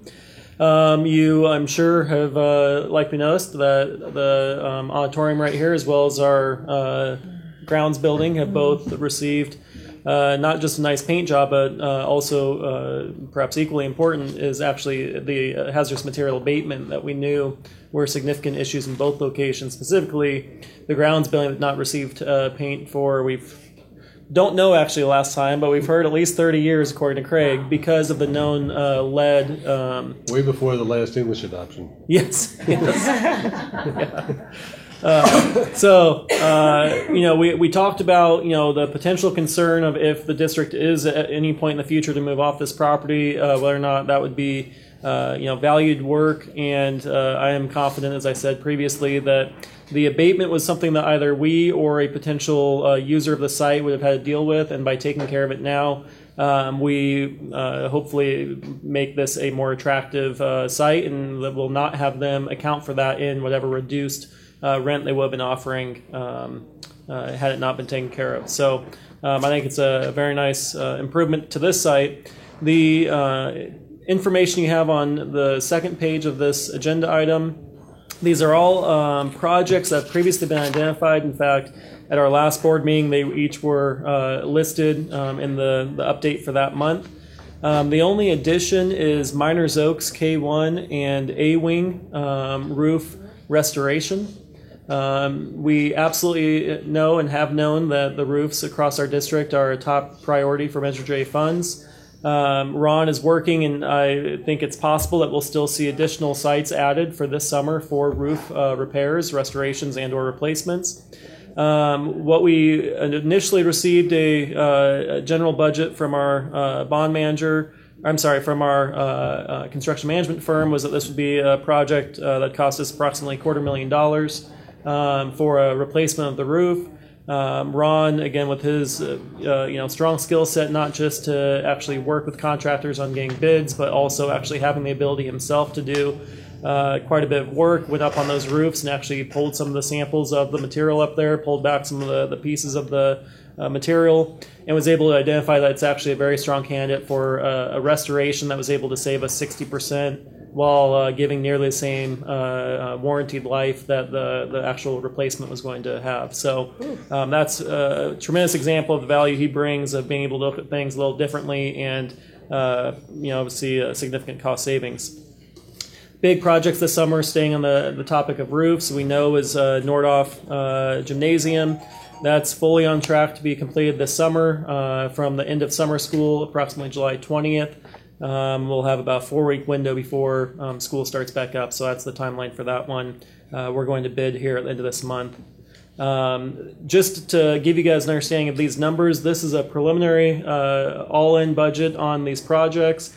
We, as I've just alluded to or stated, we haven't gone to bid on the majority of these projects, and so therefore, we don't have anywhere near the detail of actually what the project will come in at. We'll have those numbers for you potentially as early as May for some of these projects, and certainly in June. So you guys will see the numbers when they are better fleshed out and have the differentiation between soft costs and the actual construction costs for each of the projects in advance of them taking place.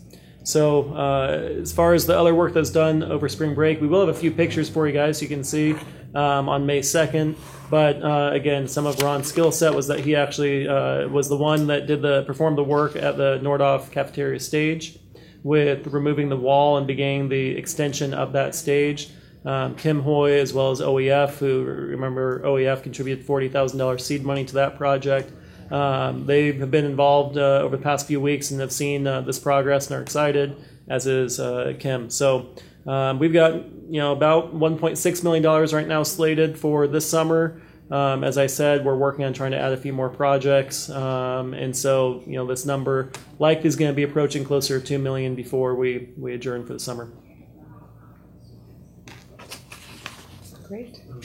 Madam President, before we get into the other item, can I ask you a short Yeah. really quick one? Is that you're finished with the Measure J? Can I ask a question? Yes. This pertains to Prop 39. If there are any economies of scale for having to take some of that work out and put it into Prop 39, because that's free money, then you may end up reducing your maintenance costs by having Prop 39 pay for some of that. If it has anything to do with energy, whether it's lighting or rooftop units or heating or cooling, then you may find that you can reduce your $1.6 or $2 million by the Prop 39. So maybe they should be done in concert with each other to save you some money. I absolutely agree that we'll be using the Prop 39 dollars in concert with Measure J. These projects this summer, I don't know they'll be the best use of those funds. In fact, I don't think actually any of the projects currently identified would be a qualifiable project, right? Because exactly, we aren't currently planning on the electrical, but certainly when we talk about, lighting replacement, HVAC, and PV are the three. And I know you guys are both very familiar with this, but the three, primary, ideal purposes of the funding, and obviously in that order: lighting, heating, cooling, and PV. Although a priority area for myself, one that may not be favored by the state quite as much. So yes, absolutely, and that's one of the reasons that we held off on the Prop $39 until this point. Is knowing that with how few dollars the district has to really leverage it, we thought it was most effective to wait until we actually had available the full dollars, as opposed to having to piecemeal it over a 4 or 5 year span, and also being able to really have it be part of the broader plan for facility dollars. Absolutely. Yeah. Maybe is there like a heat island, like roof covering or anything for the Miners Hills roof or the Nordhoff roof, like the reflective? I don't know. I don't know. I'm sorry, what was that question? Well, I think there's some, I mean, you guys may know this, it sounds like you guys are in the know far more than I am about the color, of course, of the roof. You can have it covered with a lighter color that reflects the sun back as opposed to a darker color. It's called cool roof. And those are the kind of things that we can include in future Green River Schools applications that help bring that number up. So, and for all schools going forward. So, Ron might already be saying like, oh yeah, already have covered that, but just wondering. And that would qualify for Prop 39 as well. It's a cool roof. Oh, wow. Cool. I like that. I like that term. Cool roof. It's actually a trade name, so someone actually makes it. It's called cool roof. Right. And I love this. Is it a sealant or is it it's like a a polymer it's a or treatment something on that top. goes Yeah, on? that's Okay. It's great to see all these items. I really appreciate that a lot. I would like to request again that we, as soon as we can, kind of get a better framework on the rest of the money and the whole plan and how much of a pool we can afford in that for example, or what we have to trade off for the various things. Well, and I think that might be helpful after the committee, the COC committee, turns in its report to us, which May or June. Yeah, they do have a draft right now. I think it's unlikely they'll be able to meet and actually approve it prior to the May 2nd meeting, so it'd likely be in June. Yeah. Thane, I absolutely hear you, and it's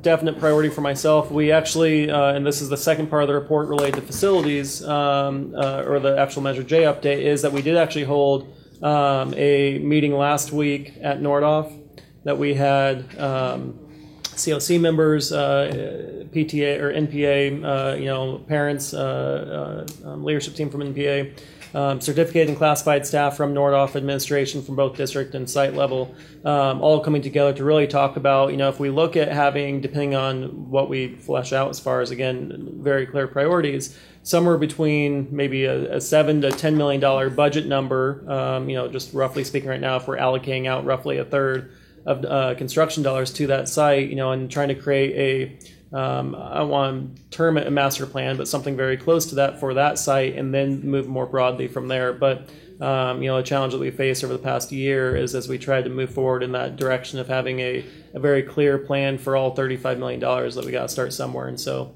we felt that there's many different ways that could have been approached, but we felt that this way of going after the largest site and a number of very clear known needs that we all have agreed already exist, that made sense to really do exactly what you're asking, but starting at Nordhoff and then moving from there.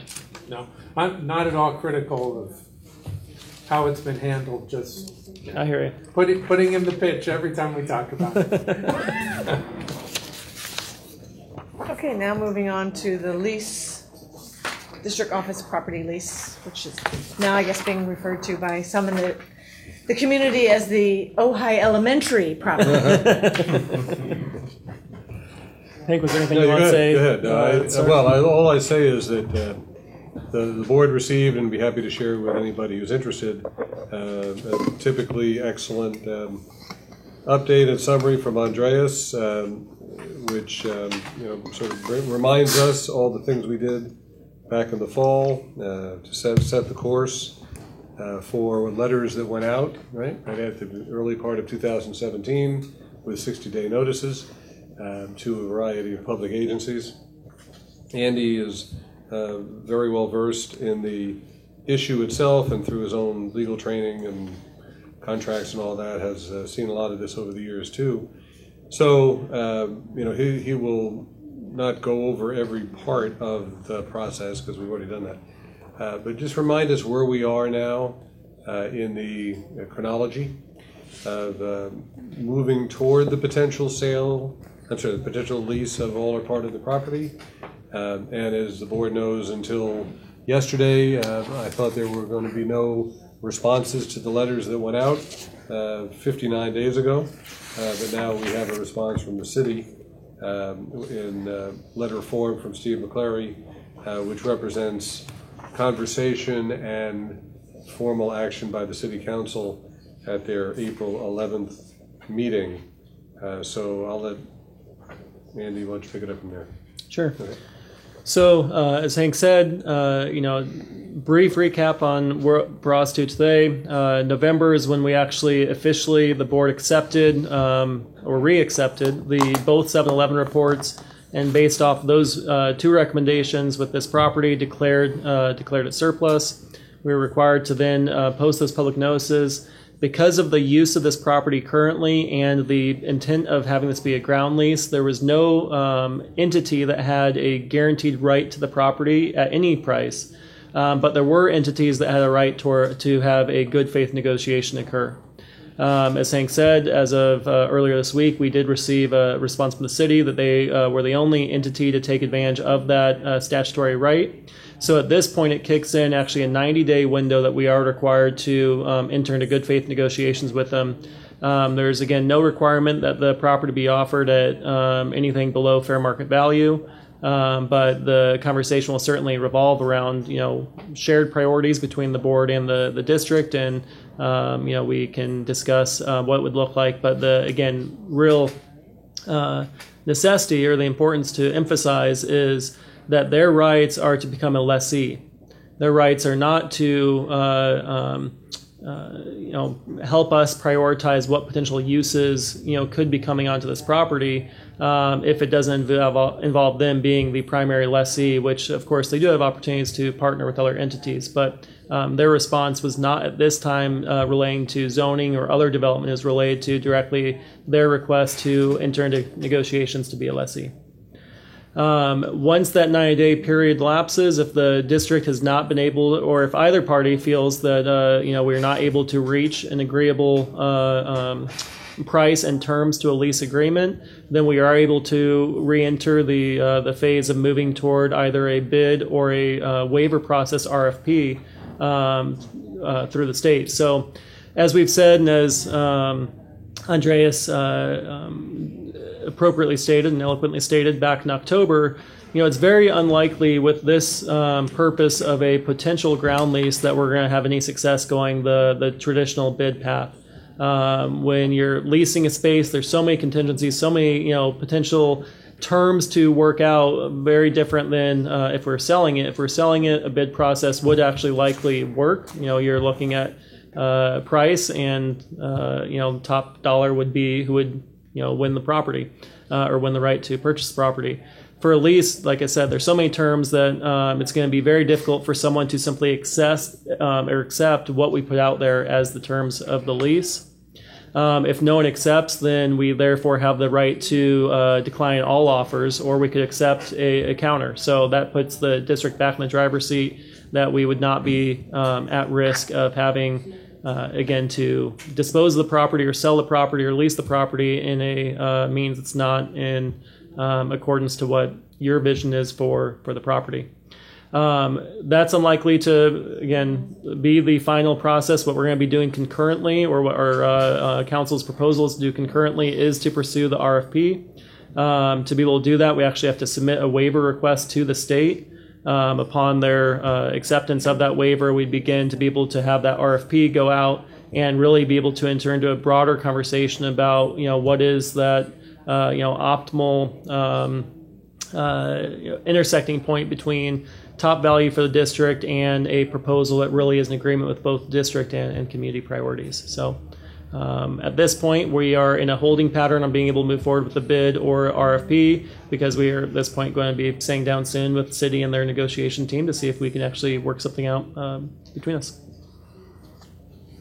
So the 90-day, I mean, let's say we meet in 2 or 3 weeks and it's progressing. Mm-hmm. It doesn't have to be complete by the Absolutely 90 days. correct. Right. But if we're saying, hey, we've waited 90 days and we haven't heard from you, we don't even have a proposal from you, then that again, we don't want to be waiting Exactly. a long time. So of course, optimally, we would be able to come together and find a mutually agreeable opportunity for the district to become the lessee under the terms that we're hoping that we would be able to come to. So. Assuming that negotiations are progressing, then by all means we have the flexibility to keep those open as long as we want and just focus exclusively on those discussions. But if we do get to the point where there's a stalemate, or at least we feel that there's an unlikely chance of being able to reach mutual agreement, then we can move forward on those two processes we discussed. Although the city would maintain all rights that any other entity has to be a party to or a respondent to the RFP or the bid. So I have a question. Yeah. When we first started talking about this, there was some conversation that there might be certain criteria that this board would want to attach to any particular proposal. Right? Mm-hmm. I think at one point water came up and some other things. We haven't had those conversations yet. As I recall, we said that we would have public hearings. We would want to hear from the community in terms of what their thoughts are. I don't know that we made any decisions, but that was the conversation. So I'm wondering, where does that happen? Because I'm not sure that I think we should be sitting down with the city with a fully open-ended conversation, because I still have some concerns, and I still feel like even if the city's going to be the lessor. Okay, lessee. It's still, it's not an open-ended conversation, I don't think. Mm-hmm. So my question is, will we, and if so, where will we have the opportunity to have those conversations? Is that something that starts before the 90-day window, or is that part of the 90-day window? Does that make sense? Yeah, it's a great question. I will defer, or I'll delay answering until we actually check with Andreas as far as whether or not that would count within that 90-day window. Again, frankly, this was news to us a couple days ago of this development, and so I will need to do a little more research on it. I believe, and I've conveyed this to a few others, that it's really hard for us to have well, I know the board absolutely wants to have those conversations about community priorities for potential use of this space. It's going to be challenging to have those absent the financial considerations. We know the city, at least one council member who was vocal during the council meeting expressed a real interest in exploring affordable housing here. I think we'd all agree that if the affordable housing concept did not at minimum cover the cost of moving off this site, it'd be very challenging to accept that. The district would actually incur new expenses as a result of entering into an agreement. And so we can all, and the community can certainly vocalize its priority areas, but until we know what the trade-offs are monetarily by accepting one option over another, it's going to be very challenging to really move forward on understanding to what extent the community or you individual board members are prioritizing the possibilities. Well, didn't I think I understand Andreas is saying, I mean, at some point we have to, and in a closed session, because you don't want bidders to know, say, we hope to make, $100,000 a year or right. $500,000 a year off the lease. We have to decide. $5 million a year. As long as we're happy. As long as throw a pool in there. Because how do we enter into good faith negotiations without a number saying this is our expectation? The city has to be able to say, okay, we can afford that or not before. I mean, even. Yeah. Well, the other thing that's interesting about that, Mike, that was a really interesting question. I agree with Andy. So, in sort of informal conversations I've had with whether it's Steve or a council member, they want us to say to them, this is what we would like to have here, so the city can then respond to that. And I said, well, we're not ready to do that. right? And so the question then would be, how does the board even come to a position on what it is we would like, even independent of the cost, okay? So the only thing we've had so far are the two public positions, right? One from Ted Moore and one, from Eric Good's representative, Jonas. So we know that much. That's all we know. That's all we know that's out there in terms of interest. But I'm positive, that if you were to put out some type of RFP, you would get other responses. And what I've said to city leader types is that, the board can't answer that question until an RFP is constructed and responded to. Right? I mean, you might, each of the five of you have your own particular view of what would be optimal, but that doesn't make it a board position, and I'm guaranteeing you that the five won't overlap by much more than maybe two, right?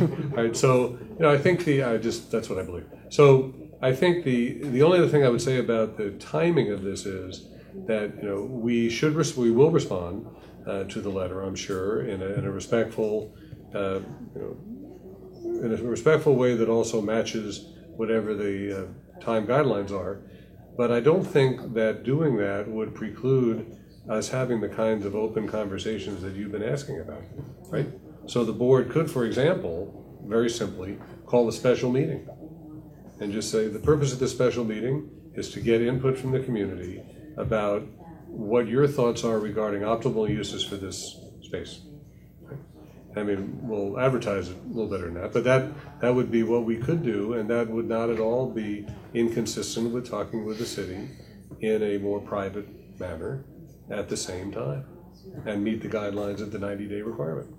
Right? So, one thing you might do, Jane, and you might think about, now that we have a week to think about it, is to put on the agenda for April 25th, when you have the budget meeting, just have a second agenda item. Just say, discussion about potential upcoming special meeting or meetings regarding potential uses for this property, something like that. If you wanted to, you might want to do that. Because it's a commitment we sort of made back several months ago. We did. I don't think it's either our privilege or our right to be able to dictate what's going to happen here. We're going to be dictating a price, but not. That's my concern about the city letter is they don't have an idea, and it's not our job to come up with the idea of what. Certainly we have expressed we want to hear from the community. There's obviously people who don't want the Grand Budapest Hotel here, but there's a lot of options, and I love the idea that the city would want to put something here. I've heard many ideas, but until there's an actual proposal, isn't the next step is the board will make the final decision on what goes here? Mm-hmm. Okay, but then the city has to approve that. That would be true. Well, they'd have to. I'm not sure what the right verb is. Planning. But they would have to. They would be a very important part of the discussion process, and I'm sure that there would be components that would have to be approved, right? But the board makes the final decision and also makes the final decision on the terms, the financial terms, right? But there's so much that will precede that. All I'm suggesting is that if you feel motivated now that we're past the 60 days sort of, and then we have this additional little item we have to deal with here. The letter is public, right? So the letter, the city council is designated to be part of the negotiating team. I'm not sure what we're negotiating, right? So, if that's the right term as it relates to their requirements, that's fine. But negotiations can be a whole lot of different things. You don't have to be talking about money. You don't have to be talking about what will actually go here. I know what their motivation is, and it's been the same going back quite a number of months now, that certain members of the council, and maybe more than others, but now the council's changed a bit, but certain members of the council want to participate early on in discussions about what this almost 8 acres might house. That's the essence of it, okay? And so if you want to call negotiations, that's fine if it's consistent with a letter that went out with the 60-day notice. And so that has merit, I think, okay? But we're not gonna, you will not be able to answer their questions in 90 days. If they want you to answer the question, what do you want here? You won't be able to do that. I'm positive. You can't, I don't think you can answer it that fast. I know you can answer that fast. Right? Okay. If I could just, a couple of things. Whenever this topic comes up, I want to make the disclaimer that no one has agreed to sell the property. Fair enough. No, that's what we're not you do. looking at. We're not, right? And that we have opened up the discussion about leasing the property because we want to find out what our options are. Right. And that's going to be an ongoing conversation over a period of time. Happy to talk with the city, excited about talking with the city. We've been talking with the city for years about this topic. The only time that I'm aware of in the history of Ojai that the city and the school district met together was to discuss this very topic. Mm-hmm. And the community has been involved for years. There's nothing new about what's going on here. Happy to continue talking. What my concerns are is the reason that I wanted to go ahead with this is I wanted to find out what our options are. If the city wants to negotiate in good faith about making a proposal for the property, I absolutely want to engage in that discussion. I'd be happy to be part of that conversation. What I don't want is for the city to throw up a 90-day barrier to stop our progress on finding out what our options are, just to impede progress. And I don't perceive that's what they're doing. And I hope it's not. They were just responding to the letter. I hope it's not. I watched the meeting, what it was. and so I'm just, I want to have the conversation, but let's keep talking. But this is we're looking for a proposal. So I would like to see a proposal. So would it make sense then to, if we were going to open this up to public comment as to what people want to see here, what parameters and guidelines we should be looking at if we were to not use the bid process and use the waiver process, to have the city involved in that, so we're all hearing the exact same message from the community. It's not different people going to the city and saying we would like this, and different people coming to the district and saying we would like this. It seems like that warrants a joint effort. No? Mm-hmm. That was actually, when Bill came here the first time, that was actually what he talked about. You know, that was sort of the nature of his presentation. Well, and I would like, because I watched the meeting also, and one of the things that that stood out as a concern for me was someone made the comment that, well, the school district didn't buy that property, it was given to them. So if they're not going to use it, it's the people's property, and it needs to be given back to the city or to the people of the city. Well, actually, the purpose of the property is for educating our students. So we are choosing to lease the property because our funding from the state is not allowing us to do the things we want to do to educate our students and to pay salaries that we think are bringing us and keeping us the best teachers and the best staff.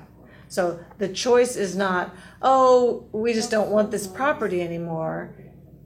We have needs in educating our students, and we have made this move in order to continue our job in the best way we see possible. So it's not, it's certainly all of us are members of the community. We certainly want to hear there's so many wonderful people and wonderful ideas. Let's hear from them.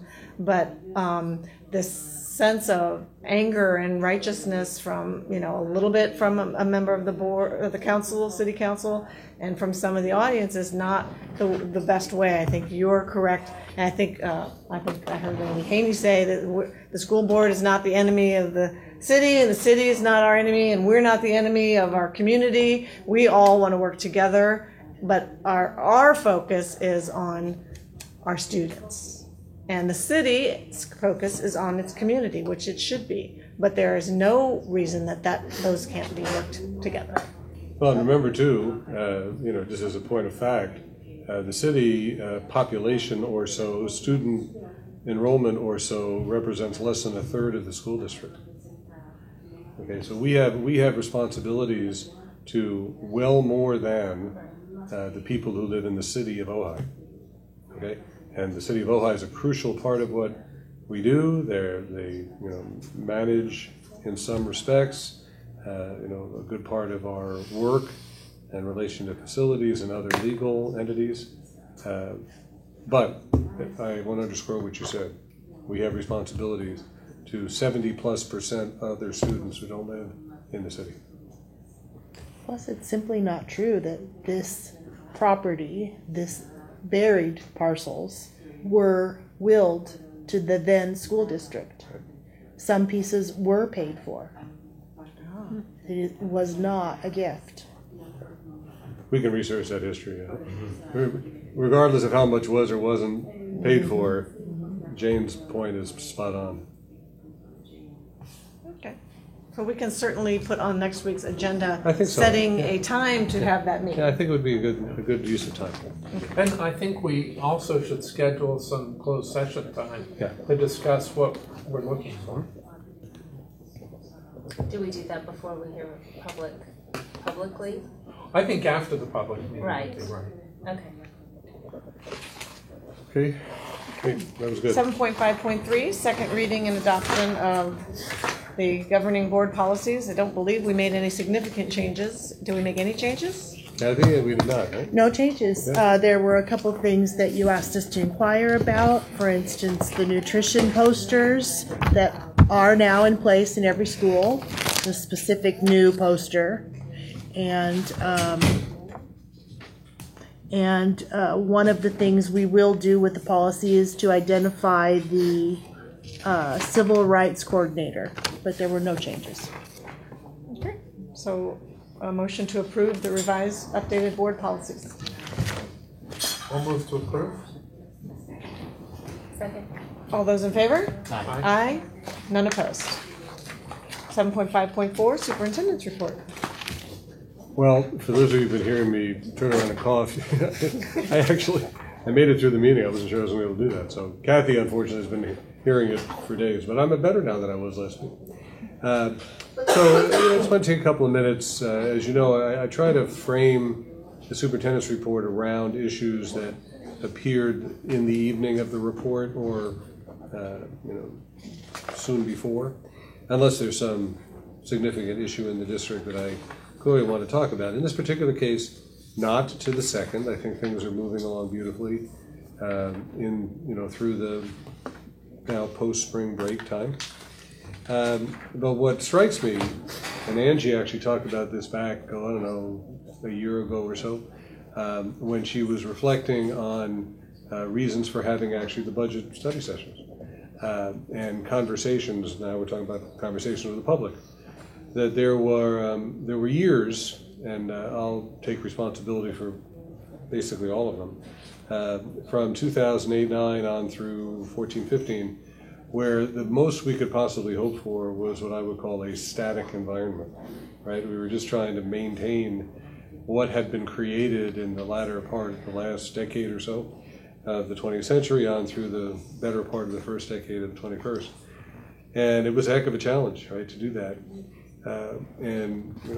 Jury's out as to how well we did that, but we sure all tried very hard. And so then on the back end of that 7-year period or so 2008 to 15, we were just trying to hold on.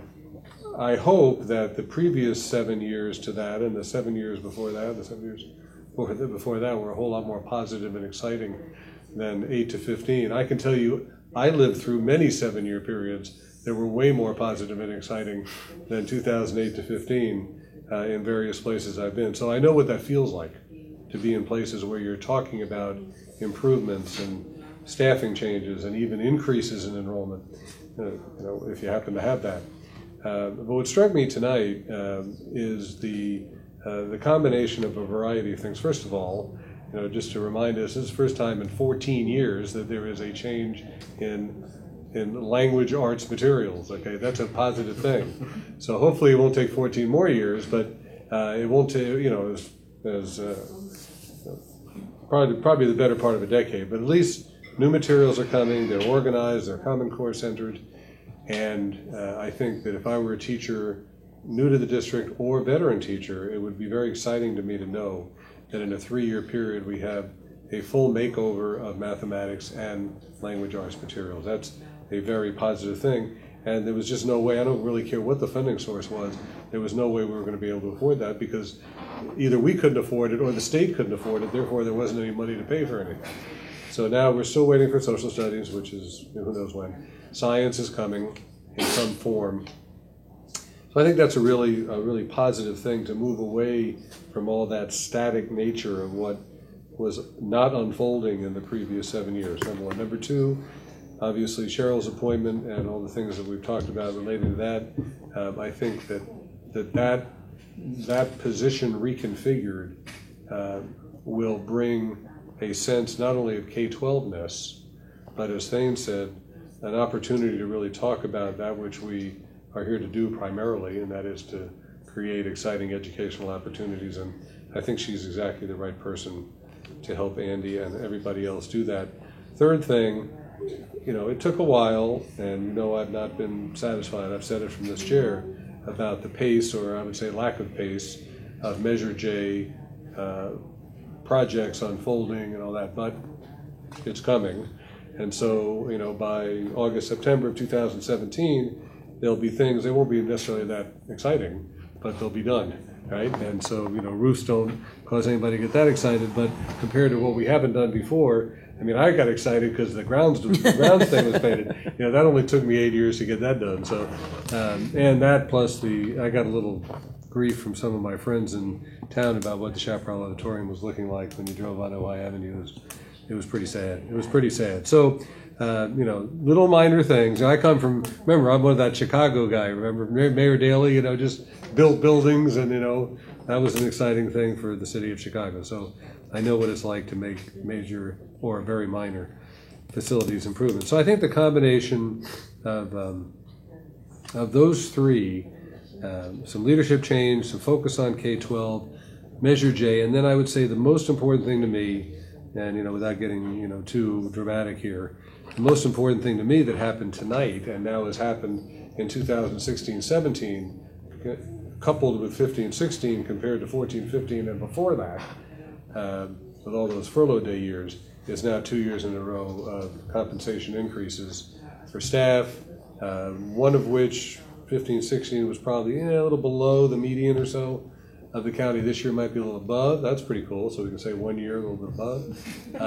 So I'll be reading with interest, how 17-18 and thereafter compares. But I think Andy's prediction seems to be coming true, and that is that even for 16-17, but probably for 17-18 and thereafter, that those percentage increases that came out of the first couple of years of LCFF, right, are being radically moderated to the point of pushing down pretty close to zero, right? And so well more into the 0 to 3% than between 3 and 7% or more, depending on the Rios of the world. But in any case, I think that what I would say as a sort of a summary statement is that compared with, and Angie, I agreed with you, that all we could really do for those 7 years or so was to just maintain as many people as we could with the highest morale possible and keep the ship going forward, and thank God we had the staff that we had to do it. That sort of ended a year ago, and now with 15-16 being the prelude to 5 to 7 to more years, I know you're going to have some financial challenges, but I see things in this room with people and with efforts by our staff, adoptions, salary increases, Measure J. It'll be a much more fun time than it was from 8 to 15. So, I'm happy for you for that. I am. That's my report.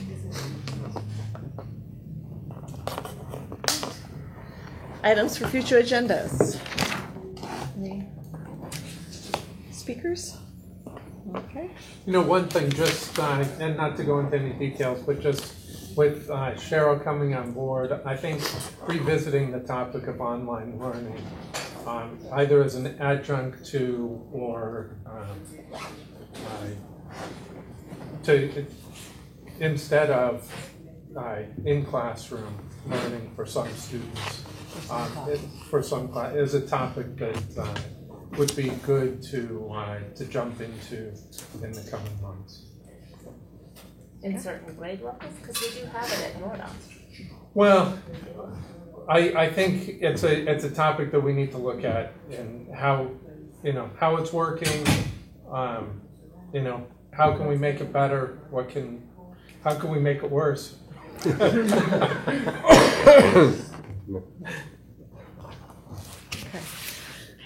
The consent calendar, I would like to actually make an amendment, and I would like to, under item 8.1.2, I believe it is. Let's see.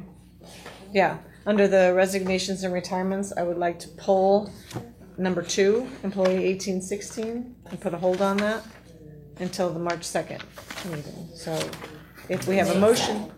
I'm sorry, what is it? March? May. So if there, that was a tricky way to keep them for another year. I guess I'm making my own motion. Can the president make the motion? Sorry, please tell me which one again? So I'm moving to approve the consent calendar, except for on page 1 of 8.1.2, the bottom number 2, employee 1816. Thank you. Do I have a second for that motion? I will second that motion. Any questions? Yeah, is this because there's been, are we anticipating an appeal or? No. Why would we? No, looking for paperwork support for personally. So it's just some information I asked for that we don't have yet, so just waiting a couple more weeks. Okay, then we've had a motion and a second, so all those in favor? Aye. Aye. None opposed? I think that's our evening, right? Wow. Yes, the meeting is adjourned. Thank you all very much.